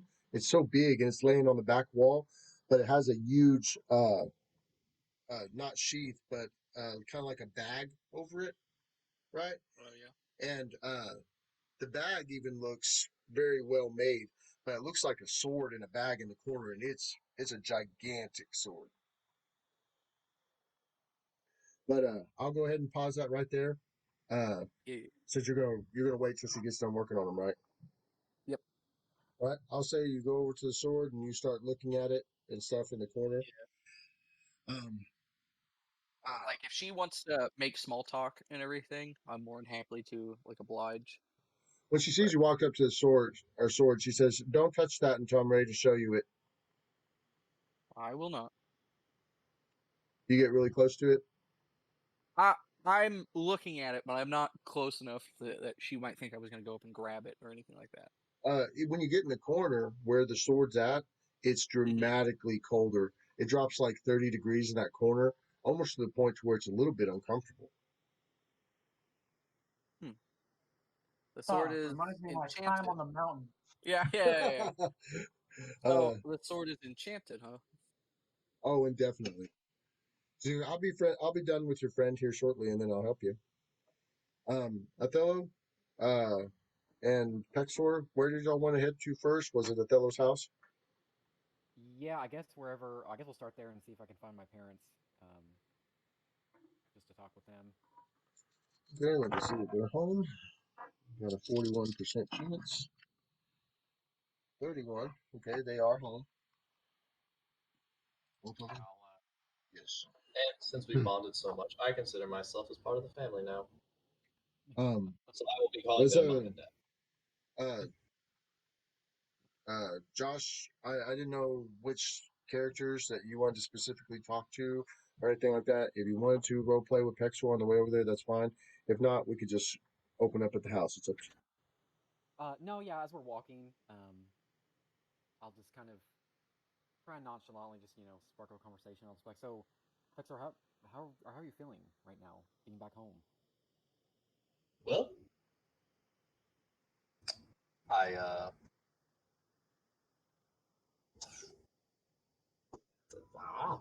I don't know, just kind of coasting. Saw my sister. That was cool. Family. Not what I remember. Don't know if there's pretending to be somebody else or if my memory's just Then shot. we were doppelgangers. Yeah. Yeah. Still feel like this is kind of nobody really remembers me. Nobody really gave a shit about me. So I guess everything's still the same. Well, I mean, obviously assumptions, but just the way that you talked about your family and stuff, I assumed that, we'd walk in and people would be spitting at you or throwing stones or something like that, but it seems like that's not really the case here. Uh, I don't want to say they don't remember you or anything. It's just, it feels like maybe, I don't want to say it wasn't as bad as what you were thinking, but I feel like maybe, I don't know, maybe you're more welcome than you think here, back home. Look, wine is my therapist. Okay. I'm just saying, as your wingman, I'm just, just, I guess, just to let you know that I'm there for you if anything happens, if you want to talk, whatever. I hug him. I'm taken aback by that for a second, but yeah, I embrace him back, and I'm just. You're taken back by my hug? Nah. You expected it fully. You knew what you were doing. Well, I guess, and I'll kind of just like still have my hand on his shoulder, and I'm just like, look, I'm not going to say that I understand what you're going through or anything like that, but there's a lot of stuff that's going on, and I just, as someone who also needs to process a lot of things, I guess, bottom line, just know that despite maybe Pierce's demeanor towards you and his actions, what he's done, I think I can safely say that we're all there for you, right? So, you know, as your wingman, I'll be your wingman. But I will say this: with the wedding coming up, Yeah? Oh, I gotta hear this. I know that individual you may not like very much at all. And to be honest, yeah, he probably deserves a lot of stuff that's coming to him. But He'll get it all. I guess, yeah. So I just want you to, if you're going to do something, I would just think it through. Oh, I've thought of all the. Yeah, well, I just, if your sister is marrying him, I assume she has some feelings for him, right? I mean, Not why else would she? necessarily. My family was very much in the social climbing. A lot of things are arranged. Actually, Lance, I do wonder, is this an accurate thing? If like a lot of, so I guess I don't Well, really okay. understand where Well, my what it what. is like you assumed it was 100% arranged because it was one of the Goldwoods. I think that was their name, right? Yeah, something like I that. think Yeah. so. Yeah. Goldwood. You assumed it was 100% arranged, but until Othello asked you that question, you just now thought about the moment, and you thought about yesterday, or you thought about earlier that day when your sister looked you in the eyes and she said, you don't know him. He's not like this all the time, and uh, just for a second, you're thinking that over and remembering that moment. Whatever you want to go on from that, it's up to you. Look, I mean, obviously, she has some sort of Stockholm syndrome, obviously. Does she And though? Have you talked to her though? I mean, I just, I will have your back, but I just want to make sure that you're aware that if you do something, it might hurt other people, your parents, your sister. You know, I mean, I'm not going to say that guy's a shiny beacon of elfhood, but yeah, that's my role. exactly. So, but does he need, you know, like anything really bad to happen to him? I can't say yes or no to that. Does he need it? Probably, but is that is I just obviously, I don't want to sway you one way or the other. This is your family, this is your home. I don't want to step on anything like that. I just want you to be aware of your actions, and if you did have anything nefarious planned, that your actions could affect other people in this situation. And especially, I don't want to be selfish either, but my parents are here as well. You know, we lost our home, and this is now a temporary home, maybe permanent home. I don't know. So I would just hate for. It just seemed like your parents were kind of happy to see you. So, you know, if they really, if everybody hated you like you thought, I feel like the situation would have been different. And it seems like everybody's just kind of, you know, all right with the situation. I mean, even Flo, you know, she seemed to be fine with you. I mean, she may not have remembered you right away, but you were away for a long time, right? How long was I away for, Lance? Over 100 years. So, Yeah. so like I said, whatever happens, I will be there for you. But just know that if you go too far, I may not be able to go that far with you, if that makes sense. And I reach up, and I put my hands on his cheeks, and I say, "You're a good friend." And then I kiss his forehead. Well, you are too, as well. I can see that. And I immediately break down crying. No one's ever said that. oh my Oh, I got the fucking automaton of fun, and I got the goddamn giant piece of shit. I mean, honestly, Othello, you know, he probably said this too. Like, honestly, yeah, just two dudes crying in the streets. But, I mean, honestly, yeah, Othello probably sheds a few tears too because, you know, I'll just say, like, we've kind of been through a lot. Like, we really have. And, That's an understatement. I mean, I've seen my possible end numerous times so far on our travels. So, I guess things were kind of put into perspective in a way.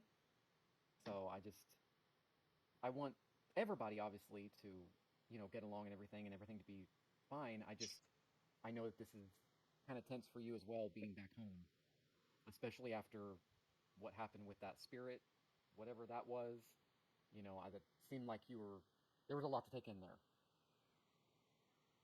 Well, still crying. I go, let's pull ourselves together.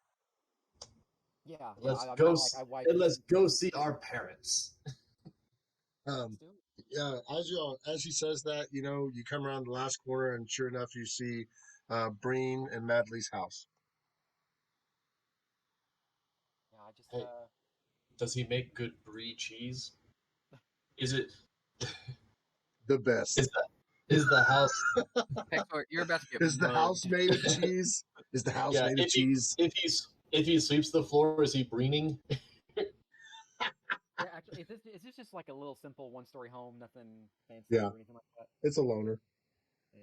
I kick in the door and I grab out of my bag I'm holding my last flask of belly burner drink, and I say, "Mom, Dad, I'm home. Let's get fucked up."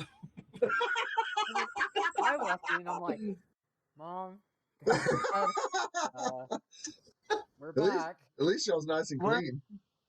Yeah, I squeak as I walk. Oh God. But yeah, I'll walk in after him and just kind of. Actually, as we're kind of waiting for them, Can I do a quick check in my bag to make sure the clog lighter key is still in the bag? Yes, it's there. Okay. Just making sure. A little paranoid. Yeah, whoopsie. You reach in there and then you stick your finger through the hole at the bottom. No. Yeah. Othello's about to go back there with an angry pig and a bunch of animals, about to kill a bathroom attendant. It's still back. It's still back in the swamp cave. Oh gosh, yeah. I'm sorry, you're going by yourself. I just got clean. No. Yeah, I'll definitely go Your after both them. your parents were reading, Josh. The word, When- active word. Whenever Pexor comes in, you know, he kind of startles your dad at first, and you know, you see Pexor walk in and you know undo the booze and go crazy, and he starts yelling at him and doing everything, and his father, your dad, kind of laughs a little bit, and your mom's just sitting there shaking her head. He goes back into the book. They're also huffing. Yeah. They also have a paper bag they're huffing into, trying to calm their anxiety down. Breen is like, Othello, where did you find this one? long story, but he's Under a friend. rock. He's a friend. And I'll just kind of say, like, he's actually from here, so he's been away from here for a while, so it's he's coping in his own ways. So I take it you got your powers. I think so. My boy speaks to animals now. I guess And so. there's a I still... herd looking through the window. Oh, are they still following? Are they like just outside? They're all staring, looking inside. Yeah, they're all standing outside the door, just sitting there looking at you. Just I'll just look back and I'm just like, yeah, I seem to have a menagerie of new pets, I guess. But I feel different, but at the same time I don't. But yeah, I kind of talked with some other friends and just kind of thought to use magic, and it seemed like it worked. I guess I'm just here to get more advice. Where to start, where to begin, what to do. That's all I was waiting for you to ask, son. He goes in, he gets up, and he shuts the book, and he signs to your mother. He's like, I have to go show him how to do what he needs to do, and prepare the first aid kit. she goes in and signs back to him. She's like, don't show off too much, and he laughs a little bit. He goes, come on, fellas, let's go outside. And there's another bottle of wine there if you want it, Pexor. The neighbors gave it to us, but we don't drink. So the neighbors have more wine. Yeah,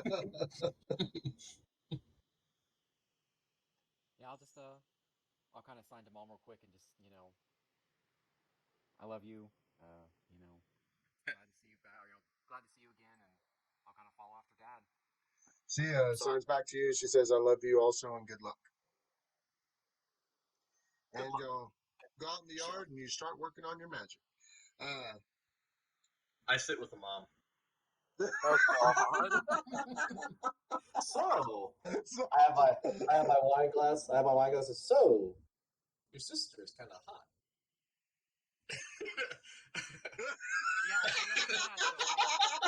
If I see him kind of like hold off a little bit, I'll just kind of look at him and just kind of nod and just kind of try and silently just kind of be like, kind of behave, but hey, like she can. Look, I'm not gonna hit on your mom. I'm a gentleman like that. Your aunt, that's fair game.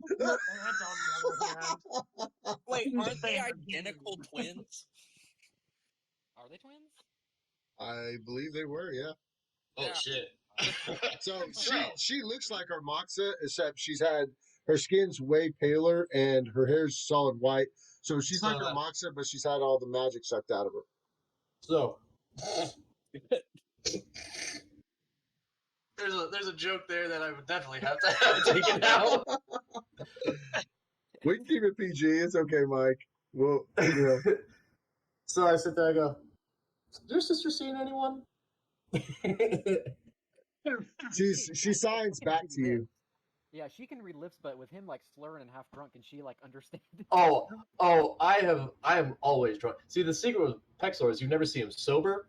So the I hold my liquor very well, and I am not slurring. I busted in a door, and I'm ready to party because. And so yeah, I go. So is your sister seeing anyone? Yeah. Now you're just interrupting an old lady. She goes ahead and she signs something to you. You don't know what she signs, but you do get a good idea of what she. I mean, you can tell by the look at her face that she's like not fully enthused. And she goes in, she turns sideways after she signs to you, and she goes back to her book. Look, Mom, I know we all have to make. Are you waving her down? Mom! Yeah, look in my eyes when I talk to you. Yeah. Yeah. I cast You have to read my lips.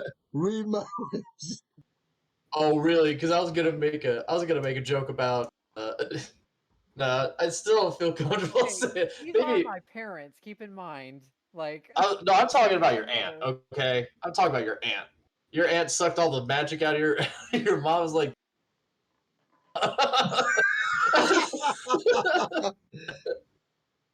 So. I'm not there. I'm not going. So I've left the scene home. skips to the Okay. training. Now, okay, so The training montage. Now there's a fellow doing push-ups and me sitting with wine talking to them. Right, just stop in the background. Josh, how many learnable spells do you have?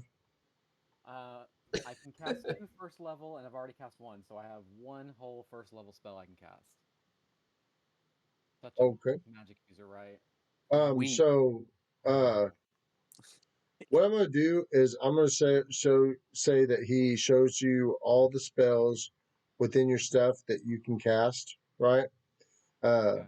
I'm going to have you make 3 intelligence checks. Ooh, intelligence? Oh, jeez. Okay. Just straight intelligence? Mhm. Okay. The good news is I know how to talk to animals, so if I fail this, I can always talk to animals. Okay, first one is a total of 14. Okay. Second one is total of 12. We're getting lower. No, that's good. That's good. And the third one is a total of 17. Okay. Yeah, you managed to learn all the spells of all the level that he showed you.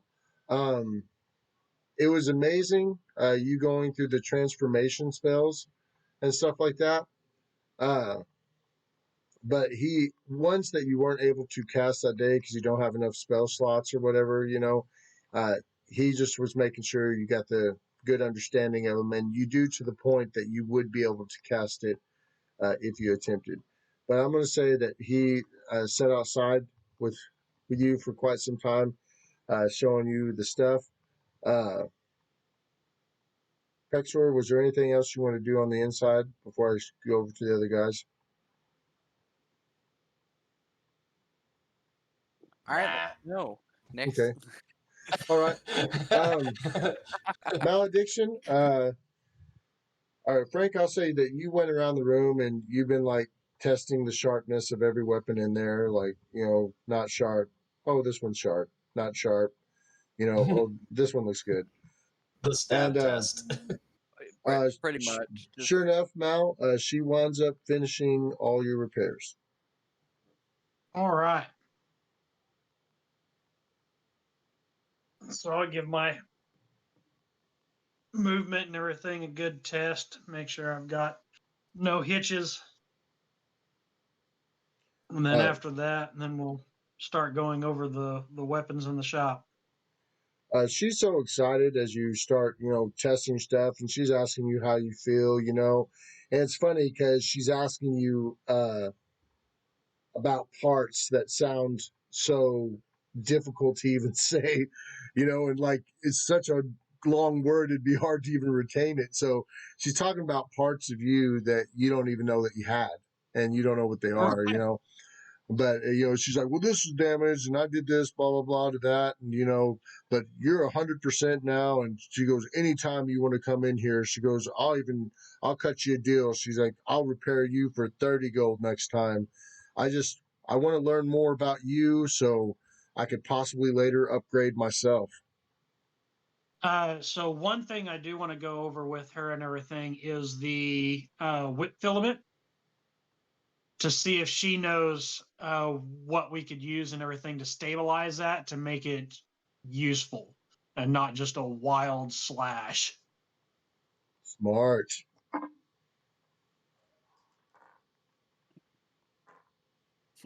she has no idea. No, she totally fixes it for you. All And right. she's like, oh, she goes, it's totally fine. She goes, it's set on a different wave pattern than your brain waves. And she goes, here you go. And she goes, yeah, I got the she goes, I got the sensor reading on your thought pattern and blah blah. And she's like, there, you're dialed in. She's like, you should be able to use it on command now. He goes, what All is that? She's like, what is that thing? right. So does she have like a little open area that we can set up a test dummy and use it to strike? I have some test dummies outside for people to test swords if you want to show me. All right. So we'll go out there and everything, and I'll start testing it and see if I can get it down. All right. I stand back. Right, yeah. Uh, Okay. Just hit AC 10. and treat it as if it's a weapon you're proficient in, All right. because it's a part of you. Well, in that case, that would be well over 10. That is a 20 on my roll. Right. Sure enough, whenever Pierce, you're sitting to the side, and you get to see it in more of a glorious manner than Mel gets to. I mean, don't get me wrong, he's point of view, but it comes out so fast that it's hard for him to see. But you get to see the cord fly off his hand, and it looks almost exactly the way that Mystery was using it whenever he did. And it's so crazy, like it flies out, wraps around the target, and just chops it into pieces. Like it all falls apart, and it like zips back into his hand so fast. And you see him like use his hand for a little bit, look at it, and he nods a little bit while he's looking at his hand. Oh. And you also Congratulations, see the Mel. same thing, Nell. You adapt to it very well. All right. Whenever when Remy sees it, she's like, "Holy smokes!" It shoots out, and she's like, "Oh wow!" She's like, "Can you get me one of those for my arm?" She goes, "What an amazing upgrade! What is that cord even made out of? It's the sharpest thing I ever seen." Did we ever identify what it was made out of? Oh, it acts as a vorpal. But Well, I know, but I mean, oh like, I was just saying it was like a titanium steel that's also energized by your battery inside that runs you. So there's right. kind of like a heat thing to it as well, but it actually glows blue when it comes out, because your power source is blue. But Hey, So join the I'd probably club. explain that to her and everything. Like, I know the material it's made out of, but it is also tied into the power source. And so, like, I don't know if you would be able to do something like that without an external power source attached to you. she's like, "Well, if you ever decide to sell that arm, you let me know." Or, She goes, "I'll find a power source." Oh, She's like, God. it's like she's like, "Is there anything else I can show you, or did you just want me to work on you, sweet cheeks?" I believe Pierce I had a like this few things episode. he was wanting to look at on the inside. She's like, "Well, come on in here." So I don't know if you're going to be able to, considering I don't see any other half giants in this city. What kind of weapons are you looking for altogether? I mean, do you have more people with you? Is there anything I could show you? She doesn't have like bows or anything like that in here, does she? It's all It's an like Elvis city. She has an entire collection okay. of bows. I didn't know if it was only like metal work and stuff like that, or if we had to go to like a bowyer. Mm-mm. Right. Okay. One of our companions is a ranger. He just got reacquainted with his magic, so Hmm. maybe looking for something for him. Well, I have a couple of lower level bows, but not really anything that's uh, too phenomenal. I get a lot of my stock bought out on the higher end because elves use a lot of bows. But Yeah. I do have one of the greatest bows I've ever owned. It came in about a month ago. If you'd like to check it out, I would. I would. she goes over to the bow rack and she flips a couple of bows to the side and she pulls off this bow that's black and it looks like it has veins wrapped all Mhm. around the wood all the way up. And she sets it down in front of you and she goes, "This is called the Heartseeker bow." Dang. May I hold it? Sure thing. All right, I'll pick it up. I am proficient with bows. I mean, not nearly as like Othello or anything, but I want to like test it to see if like it might be too hard of a pullback for him. Not at all. Not at all. It's easy for you. Right. Oh. That's why I'm like, does Uh, this seem like it would be too hard for Othello? Because I know he's not the beefiest of lads. Well, in my defense, I wouldn't think you would actually be able to judge. You don't even know Othello's strength. It's not like I was ever arm wrestle. So you assume that him being of Elvis size, and they're making this is an Bow. Elvis. This is an Yeah. Elvish size Bow. bow. All uh, you think it'd be about his size? Okay. And you're saying it's a heart taker, so I'm assuming it's enchanted. Yes, it is. It's the most enchanted bow I own right now. Oh. And What's what the may be going the price on that? yeah? She goes, only 20,000 gold pieces, and it is yours. well, So I'll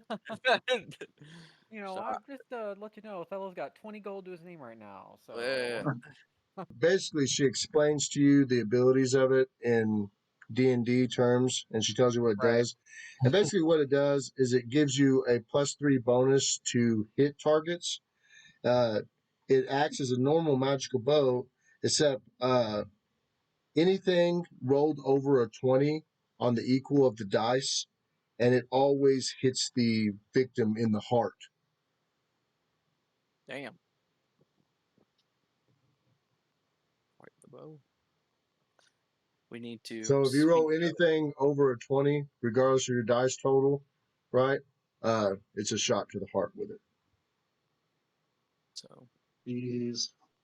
if you could, and I'll take my sword off. I'll keep it in the sheath and everything.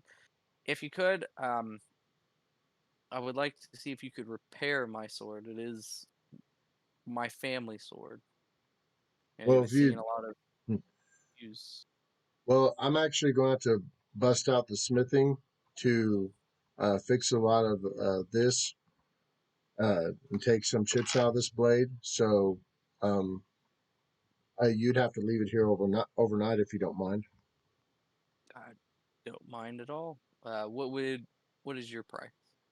It's a masterwork longsword, but it's also a giant size. So Well, your friend is already, you bringing your friend in here and just giving me a chance to work on him. I'll fix it for you for 35 gold pieces. If I helped with repairs, would that cut down on any of that? uh, that's fun. Well, if you want to If sit here and help me with repairs, then I'll do it for free. But In just fact, don't just as don't mind payment if and I everything, I can just don't mind if I ask help you work on questions. stuff around the. Okay, What was you saying? because I am an accomplished smith myself. Okay. unfortunately I was only taught the basics, so but I'd rather have this done professionally. It is my family's Right. blade. So, does your bow user? So I'm taking that this bow is probably too expensive. Yeah, our basic um, price range that we're looking at is probably from 4 to 8 thousand is what we would be able to go for on that. We As still need to acquire armor for Pierce as his set has been completely destroyed and there's no way I can repair that. Okay, so what do I have? I have a dagger of armor piercing. It's worth about 9.5, but I would probably let it go for 8 if you'd be interested in that. Um, I do have a great magical weapon that I would give you a good deal on, but probably the lowest I could go is 15K on that, and that's this discus of disenchantment.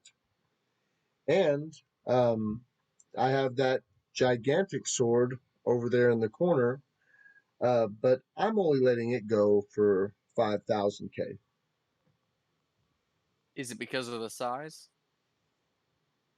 No, May I see it?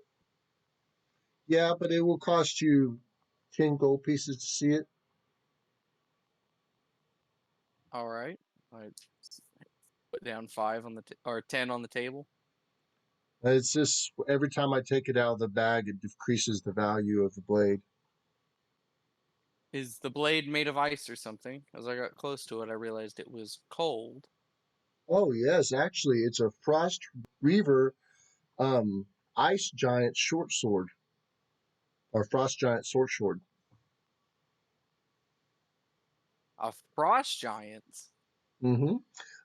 Whenever they took all the armies up to the north not too long ago and stopped those frost giants that were coming down on the villages, this was one of the blades. They pulled off one of the female frost giants during the battle. There happened to be a mage there that wanted to study it, so he was able to keep it from continuing to melt.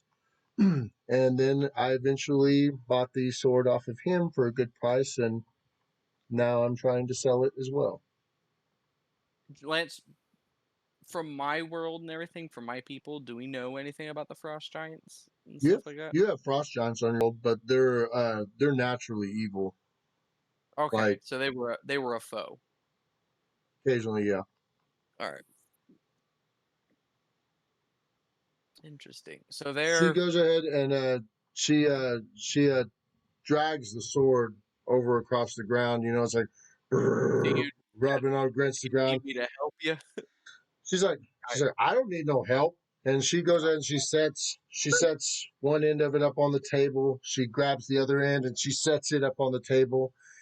She's like, here we go. And she undoes it. And she's like, I hate it. It's so cold. And she wraps it back and she shows you the blade. And you can tell that the entire sword is made out of ice. And she goes, I don't know how it's exactly made. I guess they have ice mages up there and they can turn their ice to where it's like steel for an entire day. She goes, this one originally had 24 hours on it, but it was fought out within the sun. And now it only has about 6 hours on it left out in the sunlight. So any moment it is out of the bag, it melts. The mage made the bag to conserve it, but whenever it So is not in the bag and you use it as a weapon, it acts as a +4 um, sword of its size. Um, excuse me, +4 Frost Weaver blade. I'll hold up my hand to grasp it. Yeah. Okay, I'll pick it up. Is it about the same weight as my sword? Yeah, I'd say just right around. It's just it kind of looks a little bit different. Now the handle's a little bit thicker, right?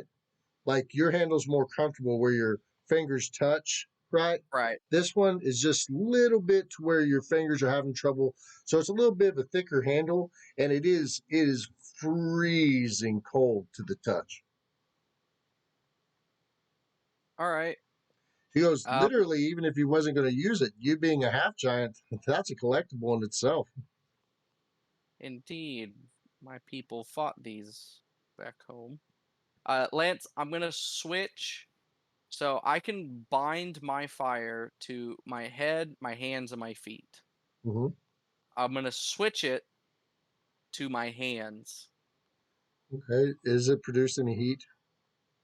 It doesn't say that it does. It just gives me because it's like right now it's more of I guess a soul fire. It doesn't. Okay. It gives me different abilities, but it doesn't actually produce heat. But I am curious because my character is still figuring this out. Like if it does react. So you go ahead and you focus on the blade, and you're holding the ice blade, and you put all the fire in it, and the fire surrounds the blade, and she flips the fuck out. Like the second it happens, she's like, "What the hell are you doing?" And she goes to shove you. She's like, "Put that thing down. You're gonna melt it." She's like, that thing's worth thousands of gold pieces. Is it melting lance? Well, she can't tell. You're right, but can I give it a quick look? I do have Um, Arcana and Okay, everything. roll that check for me. See if you can tell this.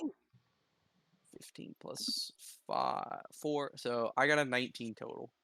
Okay, you can tell that 25 total. your magic, as if like obviously if your flame was hot, you wouldn't be able to wear the flaming crown on your head, right? So Right. the magic it is not melting the sword, but it looks like the sword's on fire, and she can't tell if it's melting. Right. You can tell that she's obviously overreacting because she doesn't know. Right. But it's up to you how you want to go forth with it. Yeah. Well, because to let you know, like anytime I encase a weapon in the flame right now, it just makes it magical. Okay. So it doesn't give the sword any more bonuses right now, other than it being magical. So that way, a regular sword can like hit magical things and stuff like that. But I will okay, say that you holding a sword, before you used your flame on it, right? It it felt like it was going to start damaging you, right? If you held it long enough, because I mean the cold coming off right. it is Oh insane. yeah. Uh, but for some reason, when you turned your flame on, it feels like it's still freezing cold, but it's not like enough like to damage you. Like it feels like Right. it linked the blade enough to you that it wouldn't damage you to use it. Okay. I will deactivate it. I'm sorry if that startled you, ma'am, but the flame does not melt the blade. She goes in, she touches the blade, and she sees that there's no water running down it. Yeah. And she's like, "Oh, you're lucky. Put it back in the bag, I'll put it back. you big idiot. Y'all scared me to death like that. I should make you buy it right now." I just might, though. I would have to come back with the funds. Okay, My flame does not burn. It is only a soul. I can tell that, but next time you can give someone a heads up. Indeed. Does she have any masterwork weapons and everything? Oh yeah, she's got Like, like not necessarily magical, but just master well, crafted. yeah, she does. Okay. We might just end up going that route for, Othello. yeah. Yeah. Well, I mean, It, y'all she, did hear that Othello's getting a bow in the morning. Oh, is he? Yeah, the Yeah, armor and he's getting the yeah. claw glider armor and the claw glider bow. oh. Oh, okay. Yeah, I was gonna ask if they were. I was pretty sure they were a part of that, and that was mentioned. I just didn't want to interrupt or metagame. Yeah. So there's no armor in here, right? It's just a. No, there's a whole separate. When you ask about armor, she goes, "Oh no, there's an entire place that not only builds the armor for all the elven soldiers around here, but they have a great selection. Y'all should definitely go see Mhm. let me see Tracer if you want some armor. He's amazing. Very well. I do apologize for any fright I might have given you. I'll forgive you for bringing your friend in here. It was a pleasure to work on him, and thank you. From what I learned just working on you, I cannot wait to start working on myself. If you want, now I'm going to go over to see Tracer. If you wanted to stay and help her. Yeah, I'll help her around her shop and everything, and just talk with her while we're doing that, and then that way just expedite the process Yeah, of trying to get his sword fixed.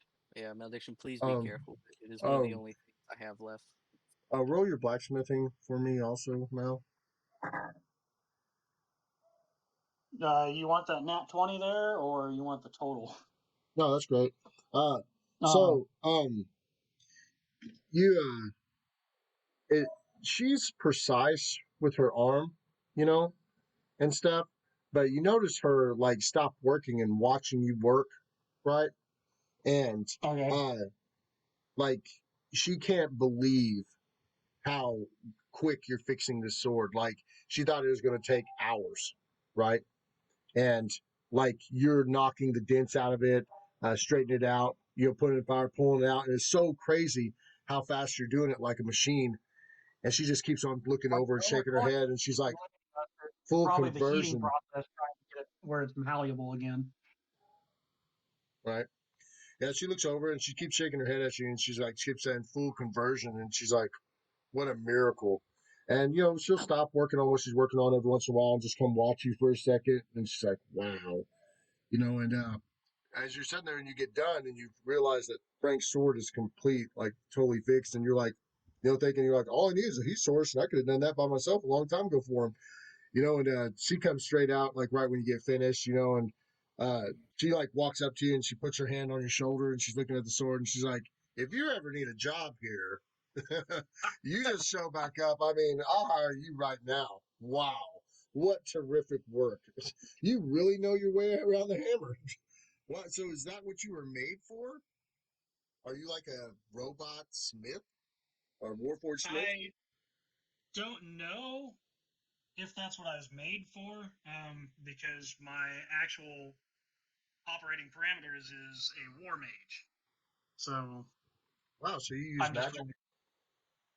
yes. Hmm. Interesting. So, does that magic, is it like a part in you that gives you those spells, or could you use magic before you were converted? I don't remember a whole lot about my life beforehand. Wait, you have amnesia? So you only remember being like you are now? Yes. What a Aside trip. from some flashbacks. But Oh, so you're getting the flashbacks. I've heard about that with full conversions before. I guess their heart and mind just eventually start rejecting the body eventually. Uh-oh. She goes, I have problems with this thing all the time. I woke up punching myself in the face before. that is troubling. Jared's not going to wake up one day. Right. She's like, well, is there anything else I can help you with? No, but if you've got anything else that you want for me to work on while I'm kind of waiting for Pierce to get done with what he's doing. She's like, okay, well, with that kind of work, anything you want to work on, she goes, I'll pay you 100 gold pieces an hour. All right. I don't come back for 3 days. I work 24 hours a day. Don't worry, I'll help you farm out some money. And as you're working, right, she gets to where she's not doing anything but bringing you the stuff you need, right? And it's so crazy that she's so amazed because you actually need the things that she brings them up because you're getting it done so fast. Anyway, I'll go ahead and leave you to that. Frank, I'll let you go to the armor shop here in just a second. I'm gonna get back to I'm asking around anyway. Like, okay. where's Josh and Pexor. Josh, you go ahead and you finish with your dad. He's so proud of you. He goes over all the spells with you. And I'm going to say with his magic assistant and stuff like that, and you not really casting the spell in a full aggressive way, I'm going to say that you managed to cast smaller versions of all your spells to the point where you could understand how to cast them. He's so amazed. He's like, wow. He goes, I really expected you to trip up on some of this. It took me like a year to learn everything you've learned. It must be your mother's. It must be your mother's magic. I don't know. I mean, wow, you took this like a duck in water. I'm really impressed, son. Yeah, I think there's that, but I think traveling around is what I've experienced and seen. I've seen magic do incredible things. I guess maybe I just kind of observed and kind of picked up certain things. So maybe just using that, I kind of just had that, small amount of experience and seen it. So Being on a son, raising you, and taking you all the way from being a little child up to where you were, And, I don't know exactly what happened that made you young again, but I will say Yeah. that, uh, seeing your whole life like that, I always wondered, if you're going to get a chance to experience this part of yourself. But, I was thinking about that as we were going over the magic, that you've done already so much without your magic, and you've done so much with this little gear that you have. I don't even know how you survived. And now here you are with your ranger magic, and you're also about to get my old armor, which I'll tell you right now, it comes with a lot of bells and whistles. And for you to imagine you in that, you're just going to be a whole different person, Othello. And I'm so proud of you. It's really time for you to bloom, son. Let's go back inside and at least get a snack. All those spells, it definitely tired me out, and I can't believe I left your friend in here with your mother that long.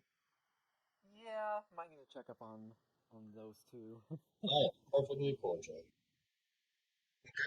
True gentleman. You come in, and uh, Pexor actually has another book that his mother doesn't have, but he has another book. He has his wine glass, and he's actually being very well behaved. But My French extended cigarette.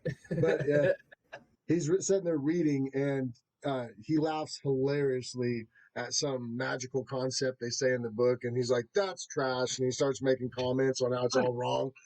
And then what you see is I look to my next book. I go, that cat sure hates Mondays. What did I come back to? But he goes ahead, and he says to his wife, he's like, "Did you enjoy his company?" And she's like, "It's unmeasurable," and our signs back to him, "It's unmeasurable," and he's like, "Well, honey," he's like, "I'm gonna go ahead and run down to the market real quick and get us some fresh stuff for dinner." And she signs to him and tells him to pick a few extra things up, and he signs back to her and tells her he loves her. And he says to you two, he's like, "Well, son, go ahead, and you don't. I know you're here with us, but your new friends are your family too, and this city really is beautiful. And I don't know how fast you're gonna have to leave, so." Don't be afraid to get out there and enjoy the city with your friend. Since he used to live here, there's a lot to see. And, I'm just really proud of you. Your mother's really proud of you. And we're excited to see if you can complete this great journey. And if not, you'll still go down in history as one of the bravest people I've ever met. Nerd. Get to know me first. The back sword, get to know me first. I love it. I love it because one of my favorite lines in the whole game was Pexor putting his hand on Othello's shoulder and being like, "Thank you, but my wine is my therapist." I was like, "Oh my god!" The whitest, the most white girl thing I could say right there. That's what you are. Yeah. Okay, so is there anything else y'all want to do? I think I'll just kind of catch up with mom a little bit.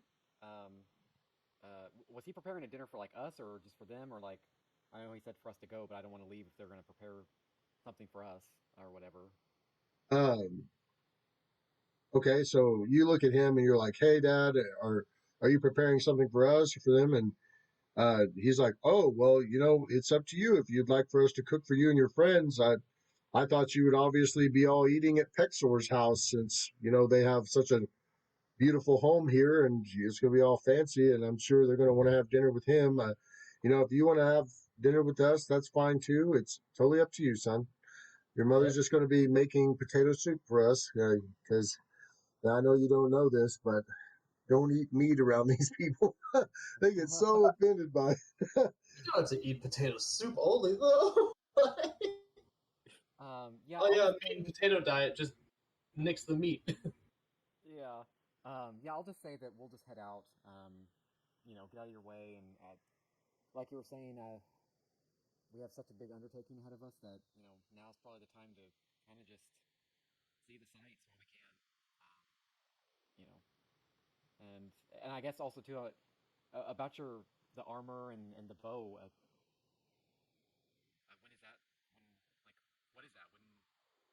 that going to come into play, or? Well, we were talking earlier. You told me that you'd be going to pick them up in the morning. So I'm pretty sure they're probably going to have a ceremony as they give them to you. They're a very celebrated set of elven magical items.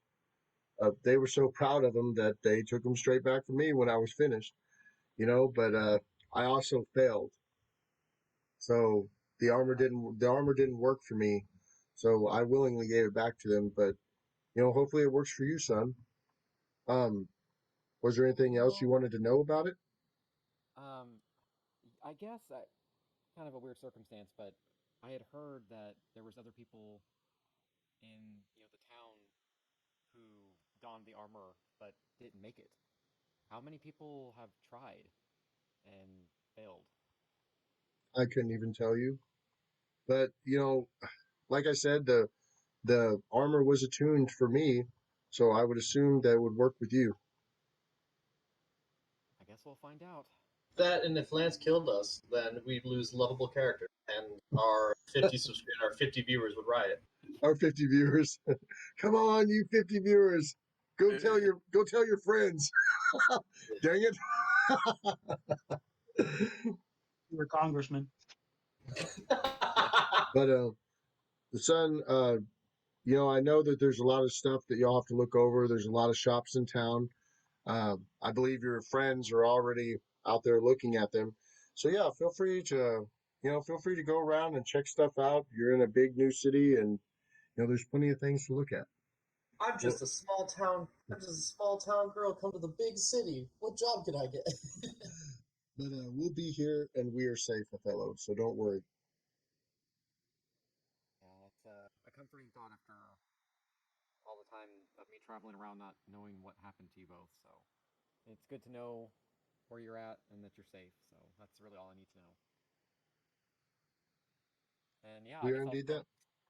I'll just give him one final hug and everything, and I'll just look at Pexor and be like, I guess lead the way. This is your place. Odd. Your mother says, she goes, I'll make sure you have an extra bowl in case you come home. Famous last words, right? Yeah, yeah. Texar lead the way.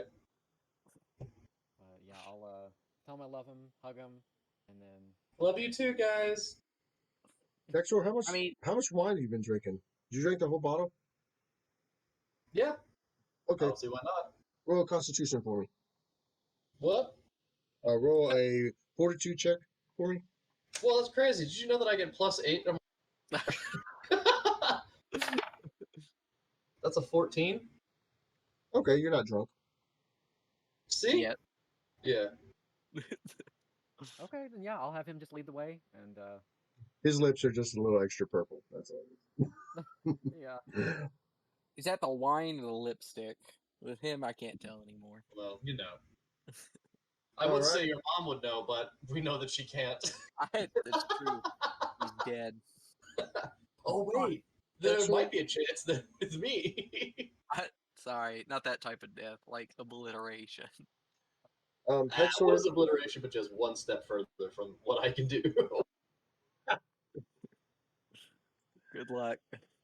Pexor, you know of a weapon store in town. You also know of an armor store. You know of a magic store, and you know of the inn as well, which is a pretty happening place. Pretty happy. Okay, Lance. Are there any young maidens I may beseech? As you're walking around, No. At the end. I mean, yeah, sure. Why not both? well, Oh, it depends. God. Okay, so where you hit, what I'm saying is that you know of the places you want to go that are in the town.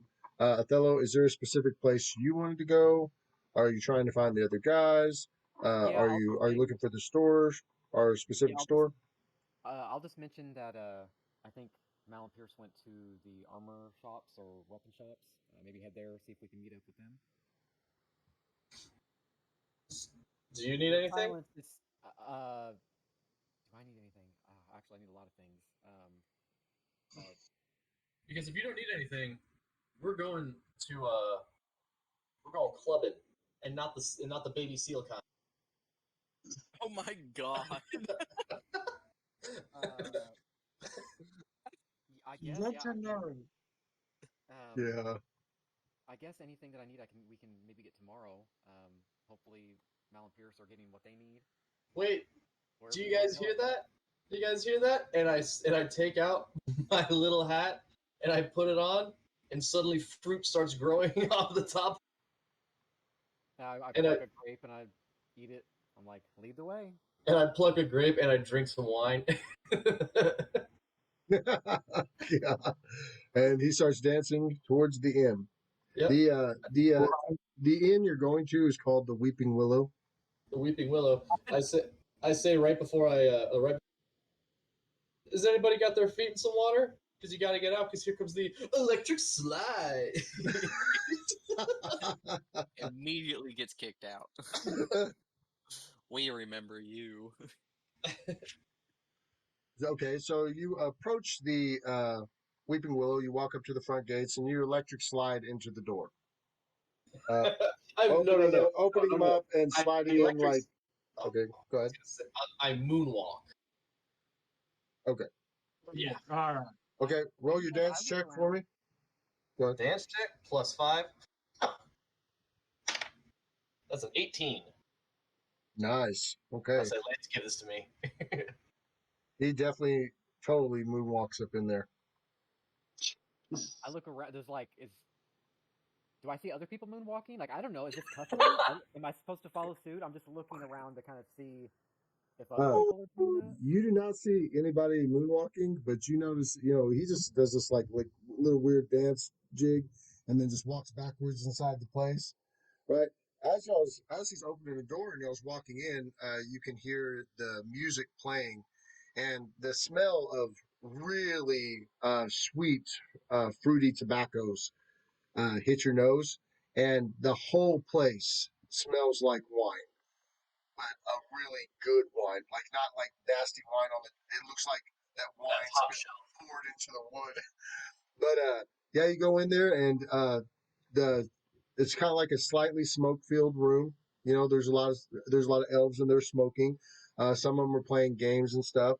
Over in the corner, you see a band of elves playing, right? And then you also you see the bar. Behind the bar, you see an insane collection, obviously, of different types of wines. But you also see over to the left in the corner, in a small dark corner, just like a couple barrels of ale. Is the Star Wars Cantina or the Mos Eisley Cantina playing? Is that what? Well, about as good as they could play it on an Elvis lute, I guess. But well, of course you can't. What was the band's name? The Jism. Right. Yeah. No, that really was. That was like. That's awesome.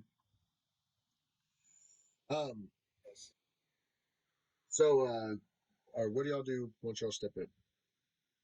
I'm following Pexor's lead right now. This is all new to me, so.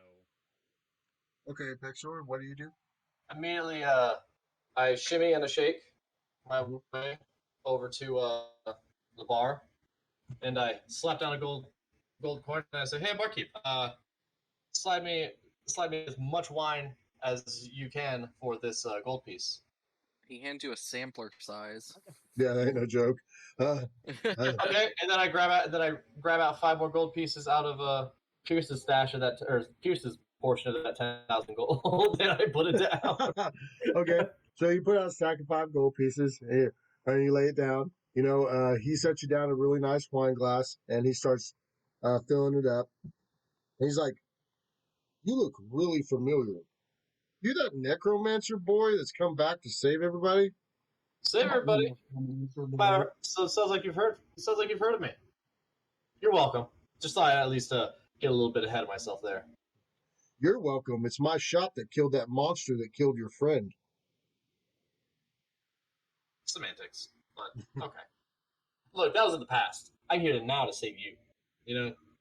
Oh no, I'm just saying it was a pleasure meeting you. I heard you've done some great things. He sticks his hand out to shake your hand. You're like, wait a minute, someone's nice to me? I know. I was like, is this what affections? Like Respect. common human decency? So I shake his hand too. I go, well, of course, anything for a fellow elf. Oh, Can you by the way set my friend up over here with something that probably is a bit more appealing to the human. He's like, sure thing. He goes, you wanting something more on the elvish side or more on the human side wine? Here's some juice. Let's A stick glass with of milk. Elvish. I'm here, right? So Might be too spicy. yeah, I'll just I'll speak in Elvish and I'll say, give me something in something Elvish, please. He's like, oh, we got a bilingual over here, and he's like, that's pretty Ooh. awesome. And he goes ahead and he puts something on. He goes, this one is one of my favorites. It's actually made by an elven family that's here in town, but they do make human wine, and wow, they have perfected it. Give this a try. They have perfected what the humans could not. Damn, I'm about to say. Ooh. Jeez. I'll take a small sip. Okay. And Go as he ahead lifts and it, and as he lifts the glass up, I put my hand at the bottom and I keep pushing it up. go ahead and roll a charisma check against it with a +5. Charisma.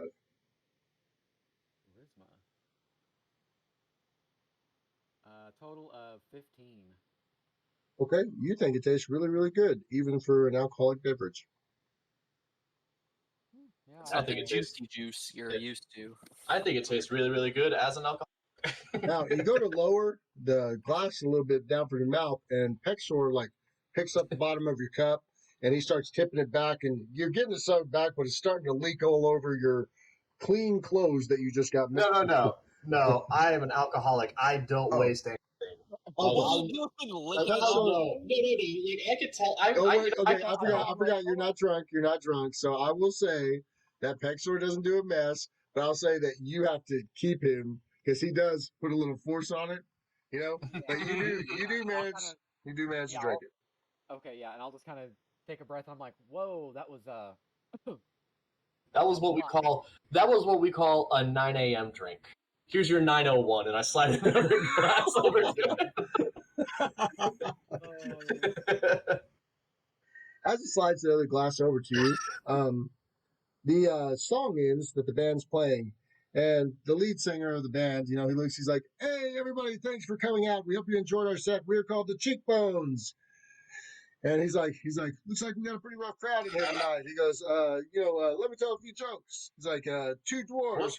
He's like, two dwarves walk into a bar, and the third one ducks. And everybody's like, they all laugh around the room. What's the deal with hairline food? He goes, then the third one, he walks up to the bartender and he's got a parrot on his shoulder. And the bartender asks him, he says, "Where'd you get that?" And the parrot replies, "Up in the mountains, there's hundreds of them." And the whole room starts laughing. He goes, Lance has been waiting for so long for these. he's like, wait. He goes, everybody calm down. I got one more for you. I got one more for our next song. He goes, why do gully dwarves have such big noses? Why? He's like, look at the size of their fingers. And this next one's called Gully Dwarves Stink. And he starts playing another tune. God, this is the most racist. Right? This tavern really used to be called Fuck This is Dwarves. yeah. I'm about to say, my God, the Nazi bunnies won one day. No, it was Nazi squirrels and then Oh, yeah. brown coat bunnies, KKK ducks, and British deer. Oh God, British. British deer. The worst thing you could have said, British. Why is this deer so polite? It's I know. British. Yeah, the Victorian British. Anyway, that's enough out of the Cheekbones, the Elven band. No, Lance, I want more. I don't. Hey, you had your time. Shush. Hey, Let the Pierce- adults do the talking. No, actually, Pierce's turn. Pierce, you God walk damn into the weapon shop. Or armor shop. Wow. I actually made it. Yep. I've been Yeah, walking that's around wrong. for a while. You had to ask around for 3 people, and I noticed that this town's beautiful, but everyone's eating kale and carrots, so I don't know how well I fit in. Okay. I'll go into the You get a armor few shop. stairs, but of course, you get directions and you manage to find the armor shop. As you walk in, you see a elven male sitting across the way. You see that he's wearing beautiful armor himself. You know, it's like just a brilliant set of elvish partial plate, and the artwork on it is just ecstatic. You know, and you can tell he's got a lot of good pieces in there as well. As you walk into his store, he's like, "Oh, Nelly!" He's like, "Surely you don't think I got something right out here that'll fit you?" You're like, Right off the bat, huh? what is your name, sir? My name is Lord Piercingstone. You might want to put big before that. Oh, nice to Yeah. meet. He sticks out. He's like, nice to meet you. I'm Tracer. He's like, Nice so, to meet you. I'll shake his hand. I'll be very courteous about it. he's like, so, what are you looking for? Well, um, truthfully, I was looking to see if there by chance happened to be anything in here that might have fit me. I know it's kind of a luck if anything would, but I also appreciate craftsmanship. So even if there wasn't, I like looking. Well, I can get something ordered, you know, to make for you indefinitely, but it would take so much time. About the cheapest thing that I could get make for how much time do you have? How soon do you need armor? Lance, when was the wedding? Tomorrow. Oh shit. uh, only a couple days at most. I Well, would need to I can get consult with you the I can get you a set of elven chain, probably done by the morning. That would fit you. I do well. Now, depending on how much money you have, it depends on how enchanted I make it. So, how much you looking to spend?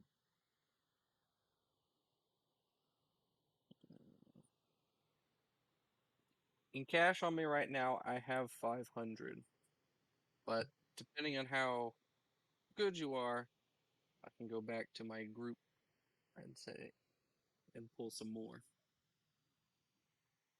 Well, 500. Oh, that's just the lowest set of Elvis chain I could make for you at your size, even at just a +1, would be 7,500. Mm-hmm. But I can make it all the way up to a +5 enchantment for 50,000 gold pieces.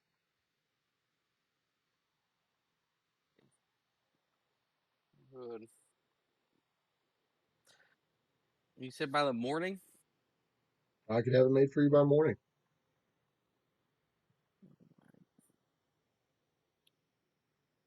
Well, definitely keep that in mind. Like I said, I would have to go back to my group because our wizard keeps all the funds sitting at. He's a bag of holding. But The International Bank of I'm Gringotts. I'm Gringotts, baby. Mind if I go ahead and get your measurements real quick? of course, I'm just going to get some patterns started in case you order. probably not all. Anything else around the shop you'd like to take a look at? I have some rare items here. I have some normal items. Anything you'd want to check out? Lance, yeah, I'd like look around and everything. You'd like talk shop, but I'm not really gonna buy anything. Okay. Like, I'll be polite and courteous with him and everything, but you know, Hmm. I'm just gonna be polite, talk to him a little bit, and then I'll go back and find malediction, I guess, because I don't know where the others are. You actually see this really beautiful mask, right? And Mm-hmm. uh, the mask is of a really angry looking person. You know, I would say it looks Greek in nature, you know, with the curly hair and stuff, but it has a really angry face. That one kind of draws your attention for a second because you see a magical sheen go over it as you're Yeah. looking at it. You also see a beautiful set of magical bracers, but they aren't your size. And you also see a set of leather shark skin armor that's also magical, and it's really well. I mean, it's like amazing looking. But those are the and you see a display of different elven chains, and he has normal armors there. Just none of them are happen to be in your size. Right, right, right. Like I said, I'll admire over them and everything, and then talk about it with them. But nothing is really my size. Everything would have to be a custom make. So I'm not looking to buy right now, and then I'll just go back and try to find malediction. Okay. I will say that you leave, but Do, uh, so you'd have to. He's still working at the shop. So yeah, I will say well, that and you go back to the first place that you saw him at when you go back to the store and you go to yeah, yeah, find him, and you realize he doesn't have. There's not tracks of his leaving out of the store. You see only the tracks going in. When you walk into the store, uh, you've heard Mal before working with the dwarves. Wasn't you working with the dwarves, Mal? Yeah. Yeah. You heard Mal before working with the dwarves with a hammer, and you hear that same sound as you come in, and it's basically like blacksmithing on fast forward, yeah. and you can tell as you walk into the store that she's put him to work. You look back at the back and you see the forge, and it is burning so hot, and he's got a big old stack of just swords, different types, sitting next to him, and he's just pumping them out like crazy. Hey, she's really putting you to work, huh, malediction? That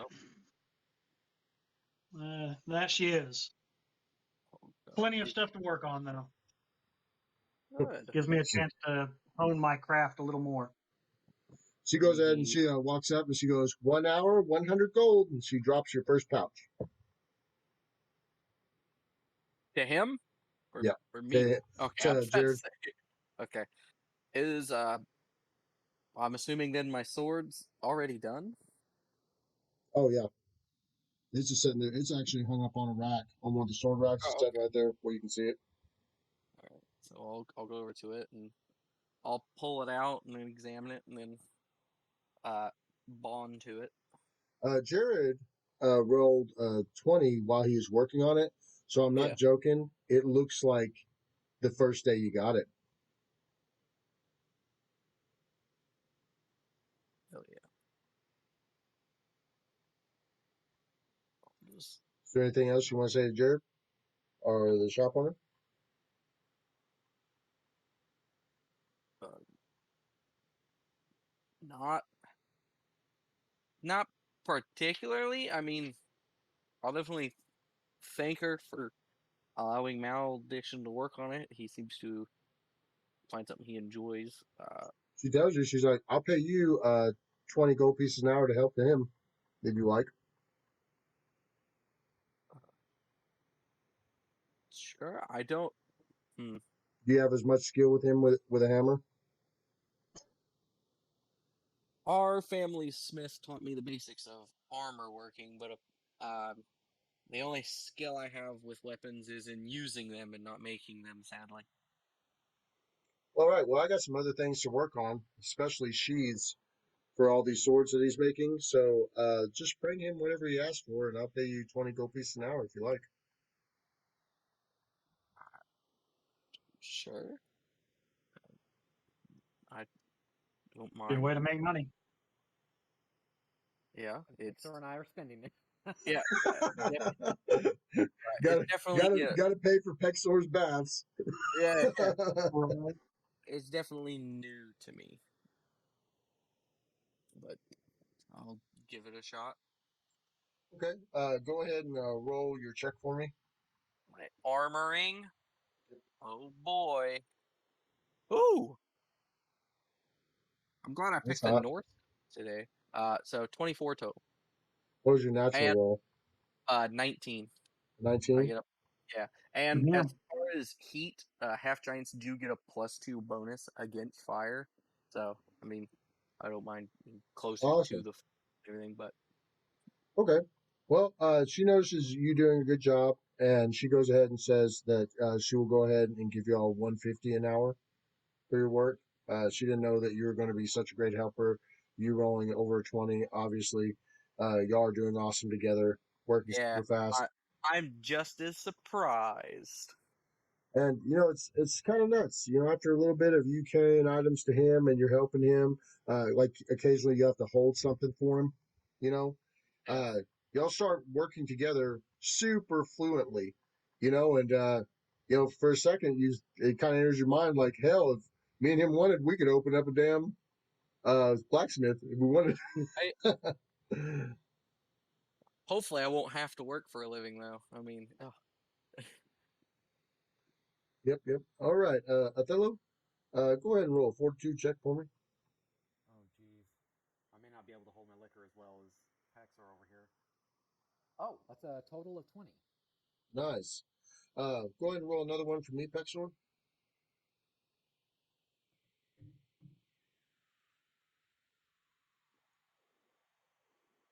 I think you're muted. yeah. Sorry about that. That's a 17. Nice. Okay. Y'all are definitely drinking enough that you're feeling it anyway, right? Regardless, I know that Pexor, you have an awesome tolerance, but I'm going to say that you being in a relaxed, set down bar, I'm going to say for some reason you just have a natural attraction to this type of atmosphere. Uh, Whether or not you're just reminiscent on how you killed that pirate or how beautiful New was, you know, I don't know why, but you just love the bar life.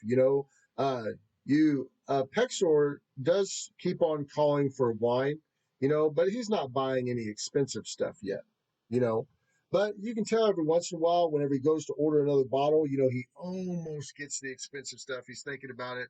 He's like, just give me another bottle of that stuff. But you can tell that, he's getting a little bit more drunker each time he drinks. You're starting to feel it a little bit too, Othello. Uh, actually, Yeah.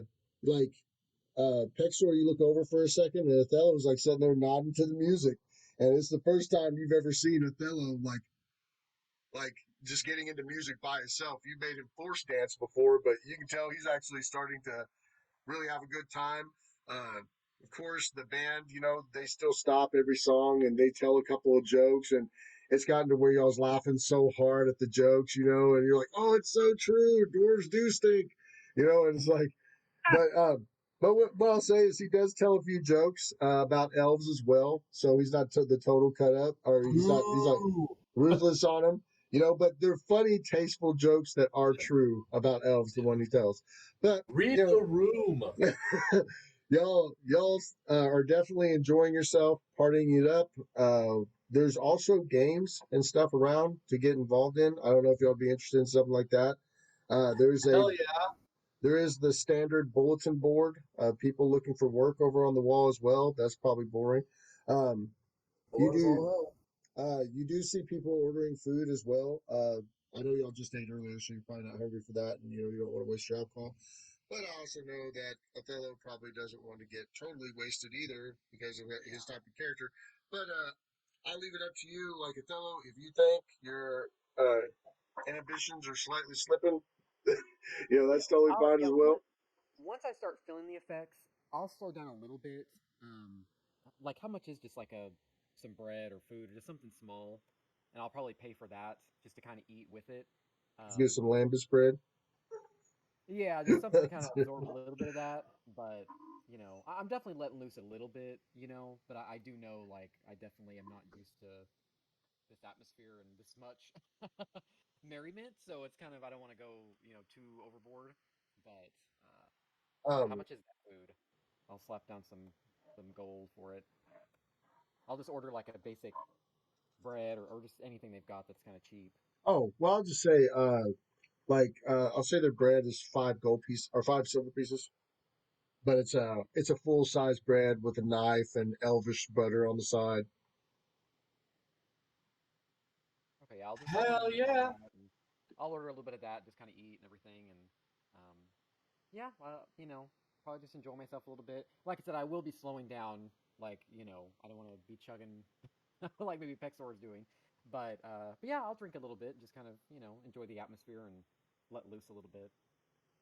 Pexor, you notice that some of the elves are playing a card game that they're betting on that you used to play when you were younger, that you were actually pretty good at it back then, and you have not played it since you were a kid, but they're playing the betting version of that card game. It's called Go Fish. Sorry about that. Sure. I'll play a hand. I'll toss a coin to my pitcher. Okay. Do you have a gaming skill on you? Nope. I said no. I'll just ride by blind luck on this one. Okay, I think the flat. Let me check what the flat skill is for gaming. I think it's like charisma. I think it is too. Oh. Anyway, so whatever your whatever your Christmas bonus is, make sure it's the Jelly of the Month Club. Anyway, freaking whatever your charisma bonus is, you can add that to your roll while playing against them. Othello, what would you like to do while he starts gambling, or are you just going to come over and watch him for a little bit? I'll just kind of stand by him. Okay. Is this like a bluffing game, or is it I would just call it similar to poker. It's like a pretty much, it is bluffing to an extent. You want to fake how good of a hand you have. See if you can get somebody to put more on the line if you have a good hand. Obviously you want to fake out a good hand, act like it's bad, and then have somebody put all their coins in. So it's around that thing. But when Pexor sits down, he's like, "This is my game," and you can tell that he's definitely really relaxed and loose. Yeah, I'll Yeah, if I see during the game, if I see a player that's like I feel like they might be bluffing or they're like, cheating. oh, yeah, I'll try and sense motive, even though I'm really bad at it. I'm like really drunk. Dude, you But could sick your woodland horde on them. Yeah, I'll try and I guess what I'm trying to do is I'm trying to assist his role in the gambling by me trying to sense motive on somebody else. Oh, by cheating. It's not cheating. It's winning. Like Um, I'm basically trying to get a gauge on the player that I think might be bluffing. Like if either like all in or whatever, I'll focus on them and just kind of sense motive. Even though I'm really bad at it, I'll just okay, try and see if I notice anything. okay. Pexor, go ahead and roll your first charisma for the first couple hands. It's 24. Oh my god, dude, I did just roll a natural 20. Uh, so roll percentile for me. Well, that's how Whoa. much you lose, fool. 36. 36. You play a few hands and you lose 36 gold to this player, and right off the bat, you're like, oh, he's good. And he puts out a hand that's insanely awesome. Josh, you do try to check to see if he's cheating, but it doesn't feel like he's cheating at this moment. Oh man, Michael, Yeah. you're just gonna like dark symmetry. Yeah, you know what they say. Your mom gets lucky too. It looks like it's genetic. He goes, whatever, just keep putting your coins on the table. He's just as he pulls it all in, and he goes ahead and he calls for the next hand to be dealt, and they all lay them all down. Go ahead and do another roll for me. Maldiction, you see 25. distracted in the bathhouse. You want, or On your mind. you definitely won on that one. I flip it down and I say, those chips look pretty. They're gonna be on my side pretty soon too. You managed taking him pretty bad, or taking the players in pretty bad in the next few hands. You win 60 gold pieces back. What? Why? What am I gonna do with all the gold? How much is a top shelf bottle of wine? I would say there are some of their best. It depends if you want the rare. So the rare, then there's probably going to be around like 1,000 gold pieces. But Oh, for 50 gold pieces. they got really good stuff for around 50, like All right, so amazing yeah, stuff. I'll put down 50 and I'll get a bottle and I'll share some with everybody who's playing. Whenever you get to the one guy that beat you before, he's like, "No thanks." and he starts What, you dealing think out the you're too cards. You think you're too good for my wine? You think you're better than me? So then I say, deal the fucking cards. I sober up just like that. Maybe if you win a little bit more money, you could go buy yourself a new haircut. Yeah, maybe buy a little bit more money. I'd be able to put my fucking dick out your mouth. Go ahead.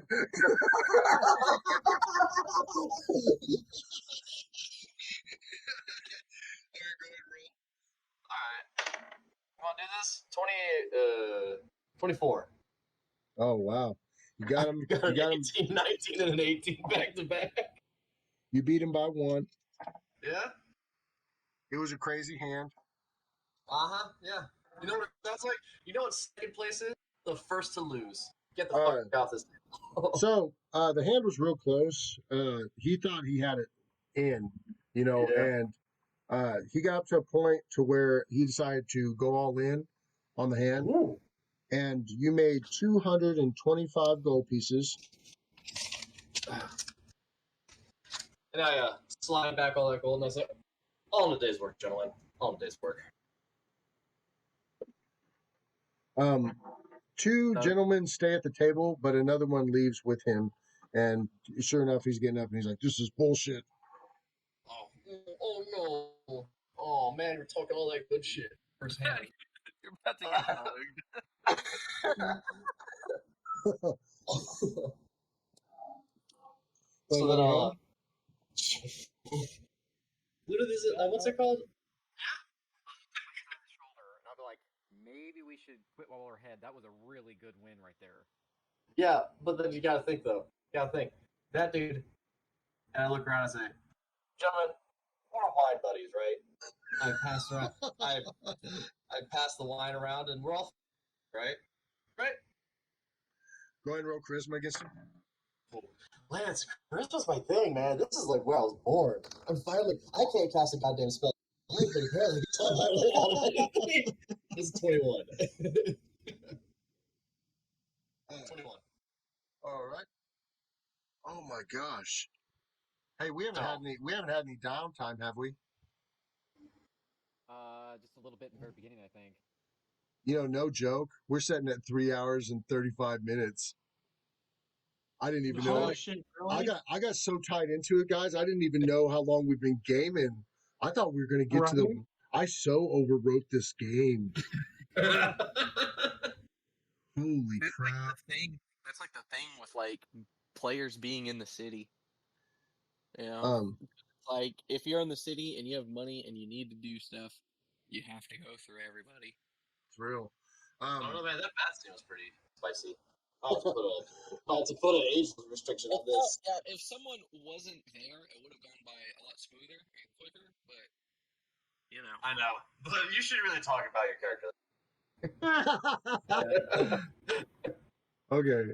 So I'm going to go ahead and start wrapping things up. Pexor, the people were totally impressed by you, and he was like, "Oh, I don't mind. Thank you for the good wine," And the guy holds out his glass to get another cup from you. He's like, "You're great at gambling, and what a nice guy. I don't care what anybody says about you. I'm gonna like you." And so they're liking it because they're getting like free, really expensive wine, and you also happen to be charming. So I will say that you continue game with him. Go ahead and make one more roll for me on your gambling. there's a reason he wears the hat. With my haircut, they're both aroused and terrified. Charisma? Yeah. Non-natural 20. Oh, that's nice. I rolled a natural 1. Jesus. A man tries to stab me in the back, but he stabs the guy next to me. Meanwhile, Jared and I. And I will say that I'd say you talked him into a moment of confidence. They're like, this guy's getting drunk. We're going to take him for everything it is. You had a great hand at the time. I'm also going to say that I'll just tell you the total. Anyway, you made 820 gold pieces. Oh! Do you know what the amazing part is? No one's gonna see it. And you, except for Othello, who's watching. Oh no! He gets his cut for his silence. I mean, I tried to help. I was like watching and Exactly. I'll pay a man for a service. Maybe he's in. go he's ahead. intimidated It was me, such a but- big win against him. We roll one more charisma for me real quick. That's just 16 this time, sadly. Okay. No. They don't think you're cheating or nothing. They're just blown away. They're like, "Whoa, that was an insane hand. You're the luckiest dude I ever played against." And they're like, "Oh wow, well we're done tonight. We ain't even got enough to keep partying, but thank you so much, sir. I've even lost my drinking money." And you know what? I look around and I go, since you're all such good sports, I put up 100 gold and I say 2 bottles of wine for this table. You guys can have it. Have fun. Right? When you order the 2 bottles of wine for that table, they scream and hoot and holler, and they're like, "Wow, what a great guy!" And one of them wraps their arm around you, like, "This guy's the best winner ever!" And they all start partying, and you hear the music, or the music quiets down, and the band's starting to take a break, right? Yeah. And you're sitting there, and you're wearing your hat, and Yeah. you feel the slight urge to start dancing, Yeah. and This they will already feel got hard. they already got their hand on your shoulder, and you grab their other hand, and you start dancing with them, and another one starts dancing in, and another one starts dancing in, and then you start hearing the hat music get loud, and pretty much y'all gotten to where you're doing the whole like cha cha. The conga line. The Congo line. That's perfect. The Congo line's going around, and Pexor's at the front of it, and he's leading it. And Othello's just sitting over there with his wine glass, shaking his head at Pexor.